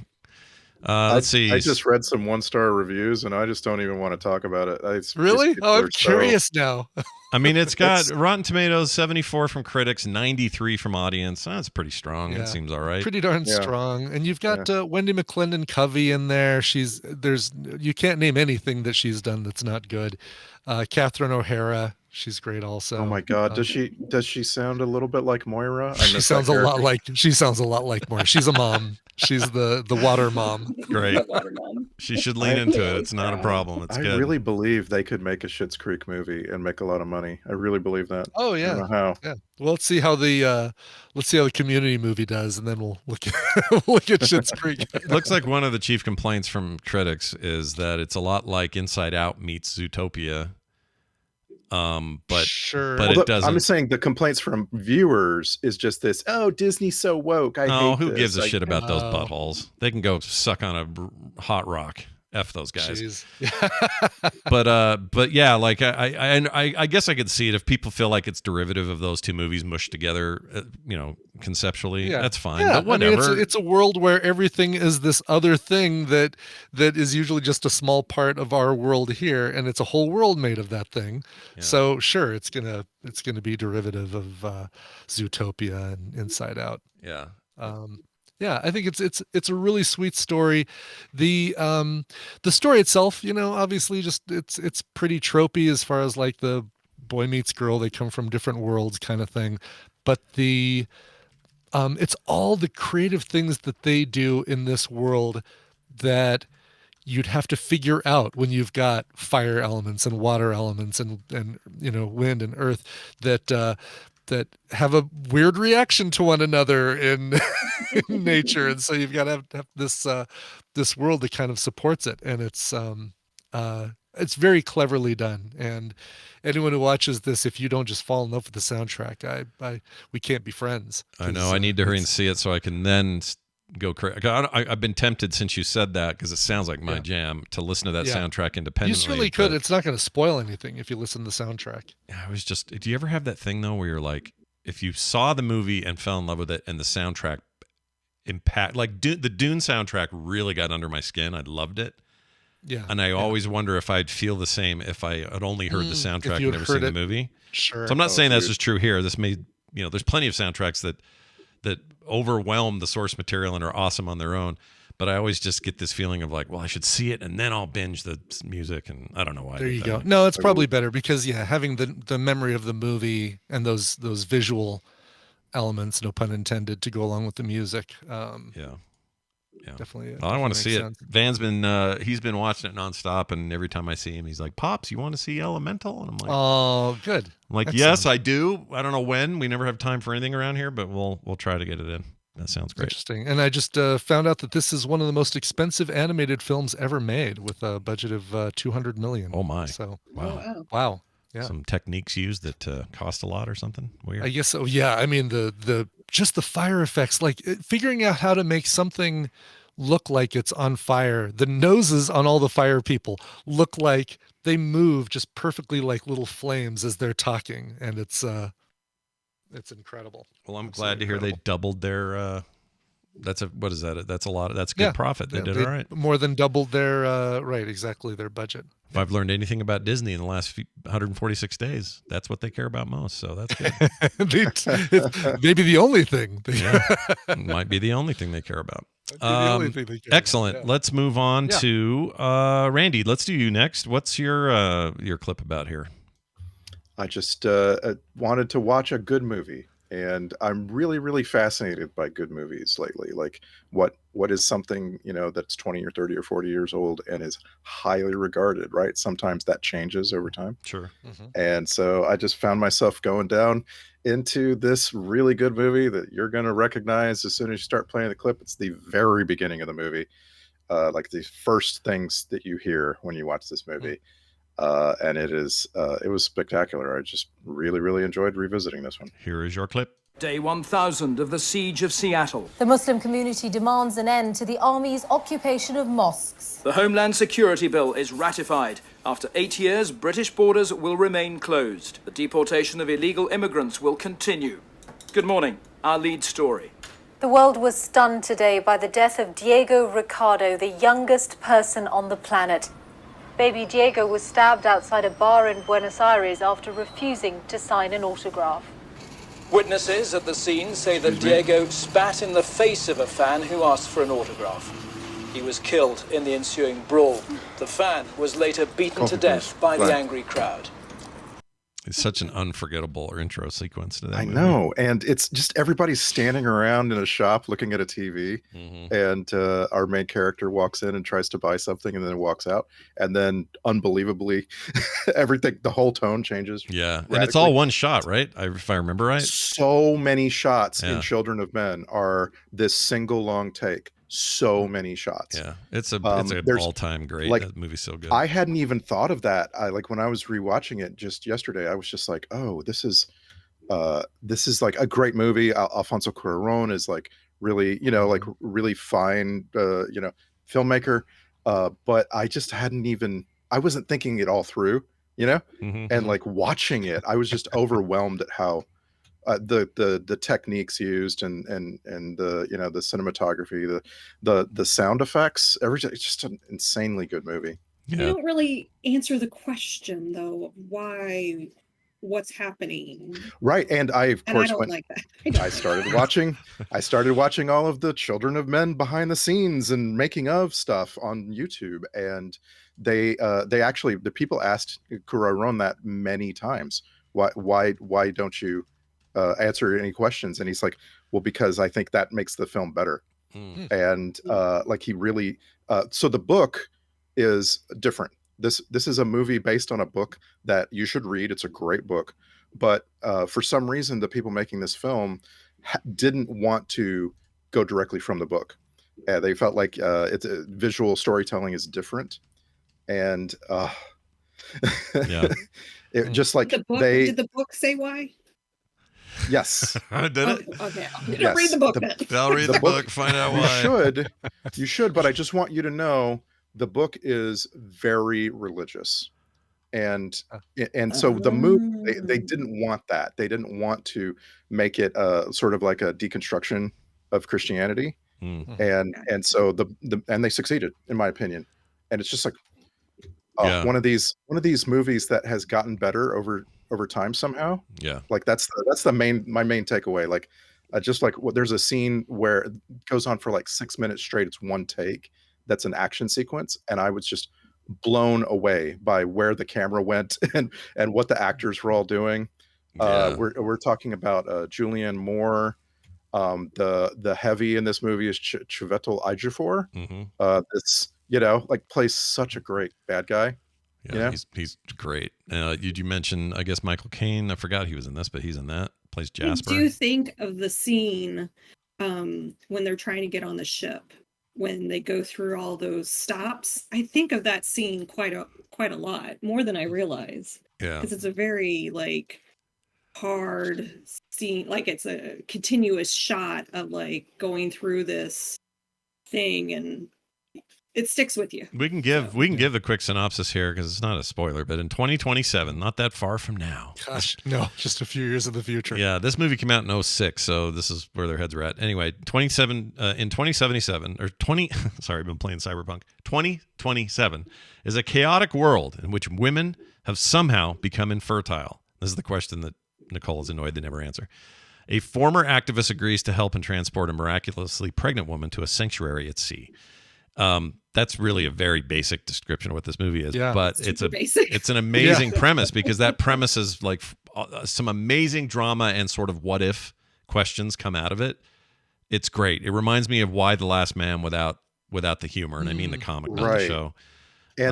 And this movie has these two moments of, I don't want to call them comic relief, but just like not intense action, and they're like really memorable moments that I'm glad I rewatched, because like I say, I saw this back when it came out. I wasn't really retaining a lot, and it's just it's a towering like Criterion Collection level film. The story, like, it's so straightforward and basic, but there's all of these layers to it, and people like Michael Caine are where they are. He plays, a friend of Clive Owen's, an older guy, and he just like lives out in the woods with his wife, who's catatonic, and the performance is beautiful. You just want to listen to Michael Caine forever. Yeah, he's great. And things happen to characters you don't expect to happen. Like, No, this thing goes places. God, it's been forever since I've seen it. I think I do need to give it a new watch. Where'd you say, Randy? On Max or where? It is on Amazon Prime right now. I was just like, right now. I don't know where it's going to be in a week. Exactly. Ask me tomorrow. But really good transfer. Like I say, incredible sound. I was just like, everything says 10 out of 10. I'm surprised this isn't in like the IMDb top 50 of all time. Well, it's in the top. So on Rotten Tomatoes, it's 92. It's a little lower on Children of Men, because my guess is because idiots can vote there. It's a lot of it's based on its themes, and people thinking that stuff is. Everyone thinks everything's woke now. Freaking F off. It's 2006. It's a long time ago. But I think that happens a lot on IMDb, and it bums me out. But I couldn't agree with you more. Just one of my, top 10 movies. So good. It's a movie you really have to pay attention to. There's tons and tons and tons of symbolism, and the symbolism is always what you see and not necessarily what the characters say. Yeah. So I could see, like, this is not Brian Dunaway's movies where you just put it on and then you do housework. You know what I'm saying? Like, you really got to pay attention, and that can be something that makes people feel bad. Sure. Right. He's been a little Cuarón, who I love as a director, hasn't done much. He had a big chunk of time between there. The last thing he did before this was Roma, which is 2018. What's a chunk of time? Not a fan of that, even though it was an Oscar big Oscar favorite, but I did not enjoy Roma. I can't believe Gravity was 2013. Holy crap. Wow. That was a while ago. Yeah. Apparently, and again, I just watched a bunch of behind the scenes stuff. Apparently, he started making this movie and then got asked to make Harry Potter and the Prisoner of Azkaban, and he went off to make that movie. So this movie has it's chunky. Like, there's parts that were set in stone before he went and made another movie, and then parts after. And he says that he learned a lot. Like, he became a much better filmmaker making a Harry Potter movie, and like. I hope that's true. I just it feels to me like every part of this movie is something that you should study if you love film. I have a weird retro. I didn't like it at the time, but I think Harry Potter 3 might be my favorite in retrospect because of just the tone he changed things into. A lot of people didn't like it because we went from Disneyland to kind of dark, which the books do in book 3. So to me, it felt right to do that. And a lot of people struggled with it. The kids in it were older, all that stuff. But that introduced Lupin, one of my favorite actors of all time, playing him, David Thewlis. Yeah. Like, what an amazing entry that is. If you go back and watch them all, I think 3 is pretty badass. It's very good. Great. And there you go. Yeah. Go ahead. And you can see it. You can see, if you watch, you should maybe watch both of them, because they really do have a similar look. Children of Men is, futuristic, but a dark, ugly future that doesn't have a lot of like flashy technology. He actually says, like, I want this to be the anti-Blade Runner, and that's a really good description of it, I think. Yeah. I would even argue, if you want some of the vibes of Blade Runner, but the story of that world twisted in a different direction, this is a perfect movie for you. Like, it's I was very actually thinking bleak, while watching Children of Men that there are post-apocalyptic movies, right? And there's everything else. Everything else you might call a pre-apocalyptic movie, right? But there's post-apocalyptic movies. This is not that. This is mid-apocalypse. Yeah. The apocalypse is ongoing in this movie, and that's so unique. I'm really not used to movies that are in the middle of everything falling apart. It really does make things. The Leftovers kind of did that. Yeah, for sure. Leftovers definitely had that feeling of we're in the middle of it. You know, good comparison. And you kind of want it's more intense because it seems like all the norms are falling apart, and you really want to jump to the part where you're just fighting over gas and everyone's Mad Max Town, because then at least things are simple. We need gas. Go to Gas Town to get gas. It's simple in a way. Whereas this stuff is complicated. It's like you're trying to course correct and you're trying to fix things during while shit's going down. Yeah, I agree. Well, that's awesome. Go check it out. That's on Prime. Children of Men, great movie. Nicole, your turn. What do you got? I have a clip for you. So what do you want to say to set this up here? I don't know if this is a recommendation. What I want to say. Did you go in the other room? Is your phone in the other room now? Or Mark took my phone. Oh. Mark! He took my phone and I forgot I was connected to it.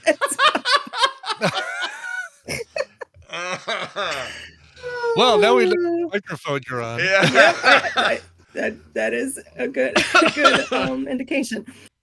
So what I said was, I don't know if this is a recommendation. I do know that I miss watching Schitt's Creek. And this stars Annie Murphy. It is a animated sitcom. So it's like 20-30 minutes. It's really weird. The premise is weird. It's one of those, when you get into the realm of animation, you're like, is this kind of Archer, Simpsons? You kind of look at, what's taken place over the last, 20 some odd years. Sure. Adult animation. So this, of course, is an adult cartoon. I'm on episode 3, and I'm continuing to watch because Annie Murphy's character reminds me so much of Alexis. Oh, really? Okay. I want to just keep watching for that reason alone. Yeah. Sold. There's also a character in this morning again. Sorry, that wasn't supposed to play. Go ahead. I was just going to say, there's a character in this cartoon that reminds me of Mutt in Schitt's Creek 2, and that is played, I believe, by John Chow. Yeah, John Chow, right? Yeah, John Chow. Cho, not Chow. John Cho's awesome. Love that guy. There you go. Well, here it is. Setup. It's on Hulu, and I will play it now. It's great that it's on Hulu because it's also a freebie thing, right? And those have commercials. Freeform. Or Freeform, that's what I meant. Okay. Yeah. Here it is. I'll play it now. I guess that's Whoops, that's me. Here we go. This is hers. It's morning again. The sun is shining. The goats are screaming. And I'm still here despite the fact that last night I witnessed someone get ritualistically murdered by my dad's cult that I just inherited. Oh, here we go. What the? I'm Petey. I had it all. Mother! Here. What's this? It's a message from your father. It's me, your father. The community of New Utopia is all yours. I just needed to figure out my place in my dead dad's weird town. I'm walking here. The great daughter! She's arrived! I'm very curious about this. Definitely hear Stephen Root. Right? Stephen Root is so noticeable. Yeah. Did you hear Alan Tudyk? Yeah, I heard Alan Tudyk in there. He was the celebrity that was murdered. So this is a Greg Daniels, what's his name? King of the Hill guy, Beavis and Butthead. Their executive producers, cool. Mike Judge. Yes, Mike Judge. Yeah. I think. So this is Praise Petey, and Annie Murphy is Petra, or Petey as her nickname. And she lives in New York City, and so there's a whole scene of her living in New York City, and it's just silly. It's just a silly cartoon. Don't go into this expecting anything but silly and ridiculous. Kenan Thompson's in this? I didn't know Kenan Thompson. I didn't know Kenan Thompson was in it. Kenan Thomas is one of the elders, I think. Thomas. Yeah. So she inherits this cult town called New Utopia from her father, who is played by Stephen Root, Yeah. and he will show up through video tape throughout. He's shown up in every episode so far, but it's ridiculous. I'm just watching it because I'm not like Yeah, you're not 100% sold on it yet. Right, but you're, and I'm hoping more episodes I watch, the more I'll get to know the characters, and I think this looks great. This sounds like right up my jam. I'm gonna watch the whole thing. I didn't even know this was a thing being made. There you go. There's Petey. There's a who's the other? Oh, James Hong's in this. He's only in 4 episodes, but I love him. Yeah. I hang up. Caught right. One of the things that you experience is like all of the people that live in this town, they have a purpose, they have a job. There's a human Shih Tzu that used to warm her father's feet. I just love the phrase human Shih Tzu. Yeah, human Shih Tzu. What a weird thing. A giant human Shih Tzu. Trying to see this show creator. It's a woman. Oh, she's Anna Dresden from Saturday Night Live, SNL lady. Yeah, right? she was the head writer for a couple of years, and then quit early didn't quit, but she just left Saturday Night Live to do better things in the early pandemic. Yeah. She's incredible. She used to do stand up. I've seen some of her clips on TikTok. She's wow. She wrote, someone here recommended Murderville, didn't they? Yeah, the one with Nicole did. Will Arnett. That was one of her. Oh, she yeah. wrote that or co-wrote Is that it. one of hers? Oh, I love Murderville. Yeah. No, that's cool. Only certain episodes though, because sometimes they get actors in that don't know how to improv. Yeah. Well, I'm a sucker, as you'll hear from today's Recomental, I'm a sucker for adult goofball animation, so this is totally up my alley. I'm really glad you brought this today. Did you watch Schitt's Creek? Oh, yeah. I think we've seen it 6 times through, something like that. Yeah. So you'll probably, I love Annie Murphy. She can do no wrong. I love her. Yeah. Her quick little stint in Black Mirror was amazing. I love that. Oh God, yeah. Okay, Hey, let's. before we move on, go ahead. How often do you guys think about the Roman Empire? Oh my gosh, we did this yesterday. We do. What did we say, Brian? Kind of hardly ever. I think of Egyptian. I've thought about how dumb this meme is a lot since yesterday. Yeah, this thing really took off.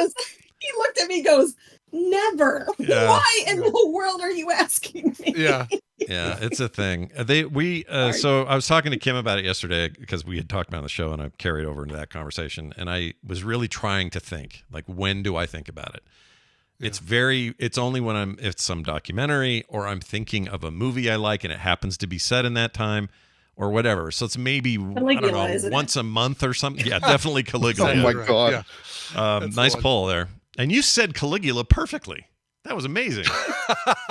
I just expected something different. I don't know why. But anyway, I realized I think more about ancient Egyptian society way more than I do the Roman Empire. I think that's interesting. Yeah, I don't know, and I think that's an art thing or a aesthetic. I love the desert. I like big stone things. Yeah, something about that way more interesting to me. So I don't know. Yeah, the meme's weird. It's got a selection bias because the only videos you see are the ones where the guy goes, "Yeah," all the time, and of course those are the ones that go up. Of course. Oh no, I've seen some where the guys are like, "What are you talking about?" Well, yeah, you're gonna have the counter ones, sure, but I don't know why it became so big. It's such a dumb thing. The current thing is to go to your spouse and ask them if they've ever heard of this singer that Travis Kelce is making famous right now. Really? Oh yeah, it's Terry Swift or something like that, or like Tanya Swift, something. By the way, Panera did, not a joke, just launched their Roman Empire menu. Shut up. Really? I'm not kidding. But it's not tied to this. This is for like. It is absolutely tied to this. Okay, now I really hate this meme. Because when the meme starts to get co-opted, just a bunch of variations of Caesar salads. Yeah, it is, and like macaroni and cheese, and exactly. When people co-opt memes and to capitalize on them, I've had it. I've had it with the meme. Yes, that's the only thing worse than this meme is when people jumping on the bandwagon. Companies jump on the bandwagon for it. Yeah. I know, Claire. That's my point. Anyway, let's get to my clip here. This is a clip of a show that is, you're going to hear it and go, wait, Scott, I'm pretty sure you recommended this before. You're as close as you'll ever be, even though it is 100% a show I have not recommended. But it's going to sound extremely familiar to people who maybe took me up on a previous recommendation, and there's a reason why. I'll get to that in a second. Here you go. I guess that's a good trip. It was a good trip. I must have banged 10 whores on that trip.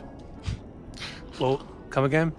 Tim, I'm not going to 10 lie to you. whores? I'm a different man on the road, Tim. To say the least. This is going to be great.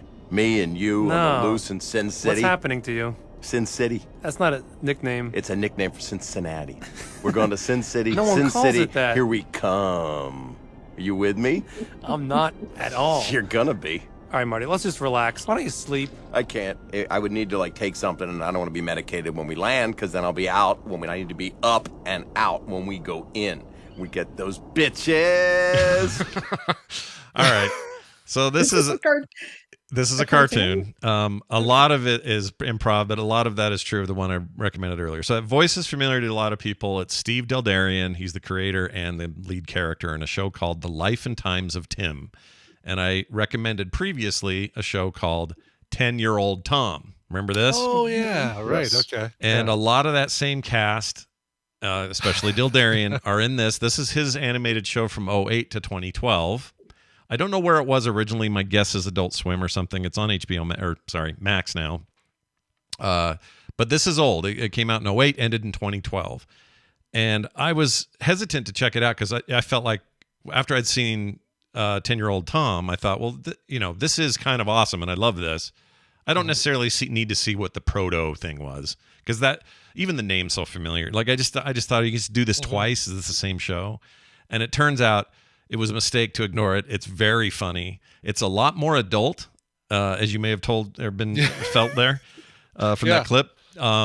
Than the 10-Year-Old Tom one. 10-Year-Old Tom has definitely got adult moments, and there's a couple of swears, but it's more focused on, hey, these are all 10-year-old kids who with adult voices that are all having weird experiences, and it's still adult. I wouldn't put a little kid in front of it. Sure. But The Life and Times of Tim, definitely a lot more adult, and I loved it. I loved this series.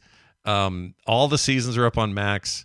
And there's a great bunch of cast in here that are specific to this show. Nick Kroll plays his best friend Stu. So this is before Nick Kroll got a slew of his own animated shows. Yeah, he's very funny in it. Edie McClure, you know her from from Ferris Bueller's Day Off. Yeah. She's the school secretary in Ferris Bueller. The jocks, the dweebs. Yeah, she's the Your F lady in Planes, Trains, and Automobiles. Anyway. Right. Amazing actress, been around forever. She's in this. She plays this character named Helen at his office. She is so freaking funny in this. I see that your brother Matt is in this. Yeah, Matt Johnson's in this. Plays Rodney. Sure. I don't know. That guy doesn't even have an IMDb photo, so I'm not sure what else he does. I guess I could dig in, but they're all very good. Melanie Linsky, I like her.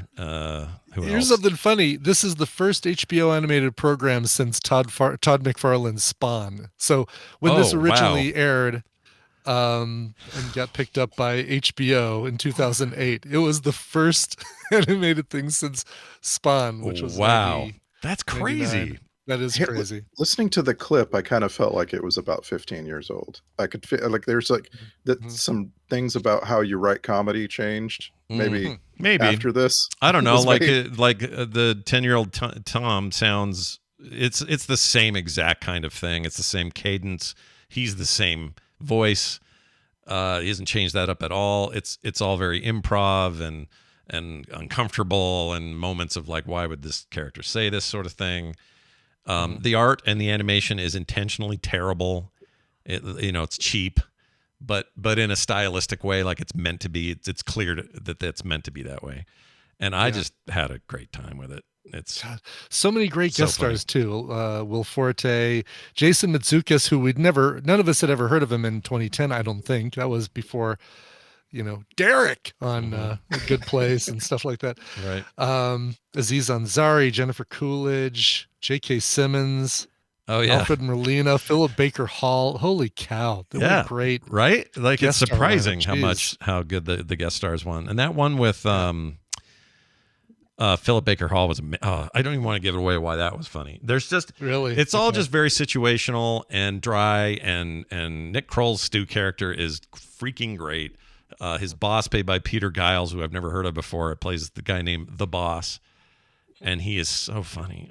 I don't know what it is, just appeals to me. Highly recommend it.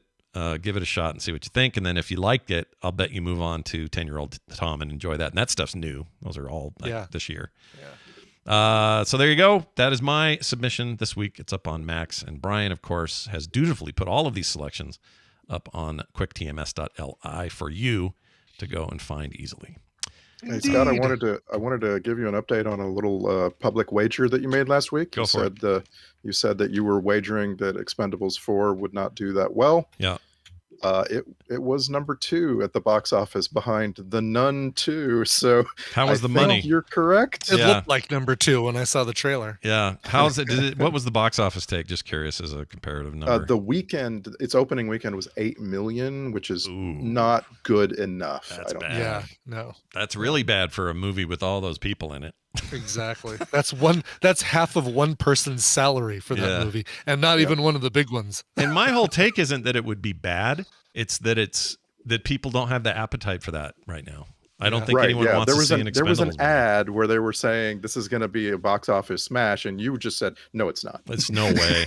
There's no way. It just didn't feel right. You know what I think will be big hits are like this weird, what is it? The Creator, this new science fiction thing. Oh, I'm excited about that. I'm very excited. You're going to see that in theaters, Brian, probably, right? Yeah, we're going to see that this weekend using up the Alamo Draft. That's right. Gareth Edwards. I love Gareth Edwards in general. As far as, movies, I really liked his Rogue One was awesome. I loved Rogue One. I know that's some people are torn on that, but his Godzilla movie was really cool, I thought. But people are like all up their own butts about this movie. I'm very excited to check that out. Agree. All right. Oh, Ken Watanabe's in that? Yeah. All right. Ralph Ineson? Oh, man. All right. There you go. I'll let you know on Monday how it was. Yes, we'll get a review from Brian. Nicole, anything going on there you want to tell fine folks about? Nope, there's nothing going on. Nothing going on. Tell Mark. I'm just working on the Wood Whisperer, getting videos out. Mark just did a video about C Channel. If you want to learn about C Channel. Oh, that's cool. You should tell him to make a video about how to steal your wife's phone while she's recording a podcast. That's what you should do. I like that. He's the master. He is the master. Tell him hi to the kids, of course. We'll see you soon. Randy, anything going on in your world? Things are blowing up a little bit on WoW with the Metzen news, but I will be seeing you on Film Psych this weekend. We're watching Cabin in the Woods, and it's gonna be fun. Yeah, Cabin in the Woods, you guys. Quit begging us to do it. We're finally doing it. I love it when we finally cross those Rubicons, Starting October on the 1st of October. We are dedicated, my friends. Darn right. Nice. We'll see you this weekend for that. Thank you for hanging with us. All right, everybody. It's going to do it for us with the exception of this. Got one more thing for you. Yeah. Another fine phone call. This is about Brian and his Tina voice.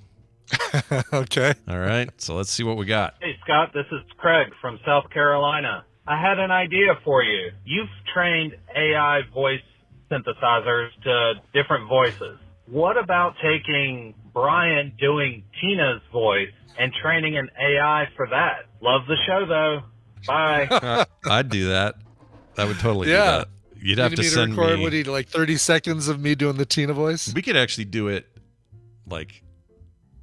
Let's do it in post because it'll be hard here because I'd have to cut the file and I want to do that. But in post, we'll do. You don't even need that. Like 10 seconds is all we need. I want to. Okay, 10 seconds I can do. I can give you 10 seconds to do. Yeah, and you can read anything or whatever makes it easy for you. We'll train it live. Okay. And then we'll put it.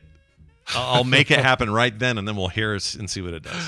Fantastic. All right. And then I'll make sure to play it on the next show so that this guy gets his dream or whatever. Perfect. Thank you for that and your calls in general. We love getting these. 801-471-0462. You can leave a voicemail. And if you're like, I'm too shy, well, that's fine too because you can leave a text there. Same number. Super easy peasy. Or if you'd rather email us the old-fashioned way, you can do that at themorningstream@gmail.com. Even better, you can join us on Patreon where, man, too many cool things are happening to mention them all. I just started putting together the art for the month, and it's good stuff this month. So people at that level, you're going to be stoked. Brian's got those magnets coming for a lot of you guys. Mm-hmm. You're going to be stoked. You're getting content every day that you don't get if you're not a member. You never get any ads. You get the couch parties on the weekend. It's too good to pass up for as low as we charge. So go check it out, patreon.com/TMS. And now, one of the great benefits of a daily morning show, Brian and a final music selection for the end of the show. Brian, take it away. That's right. We've actually even talked about this one. Icor wrote in and said, hey, Sporty and Baby. Look at that. We have an S and B right there. This is for Brian. First to 11 just released their cover of Wannabe. Consider this an open request to play the cover any day. Brian doesn't have a song to play. Let's test the ship's phasers to make sure the original hunk still works. All right, here we go. Oh, definitely not it. Just a second. Is it this one? All right, here we go. I don't gosh dang it. Let's test the ship's phasers. All right, honk. Here's the honk. Honk. Nope. There he is. All right, I'm going to work it out. I'll get it figured out. Wow. All right. Wow. Thanks a lot, Icor. I feel like he knew what he was doing. Joe signed Icor. Jeez. Yeah, hilarious. All right, so this is the brand new song from First to 11, a band that we've played a bunch here on the show, mostly Foo Fighter covers, believe it or not. Yeah. But they are fantastic and incredible voices. Here's the weird thing: this song is still not purchasable on the streaming services, so I had to grab it another way. But as soon as it's available, I will be buying it. Here is their cover of the Spice Girls' "Wannabe." Nice. Oh, you can't. Oh, it's streaming but not buyable. That's what you mean. Correct. Okay. Right. Streaming but not purchasable. That makes sense. Yeah, I found it on. That's it's a on long Apple story. Music and, I get with Brian and go, "Hey, Brian, check these guys out. They're really awesome." And he's like, "Yeah, they were awesome. Like the 4 times we played them on the show already." And I'm like, "Oh shit, it's one of these things where I don't remember." Great, That's wonderful. all right. That's all right. They're really good though. I went down a rabbit hole. I've got a playlist now. They're so good. They're great. They're real good. Yeah. All right. That is it for that. That's going to do it for us. Thank you all for being here. Just trying to find my app. There we go. We'll be back tomorrow with one more show for the week. We'll see you then. Get more at frogpants.com. Oh, that's windy. Nicely done, everybody. Okay, so here's what we should do.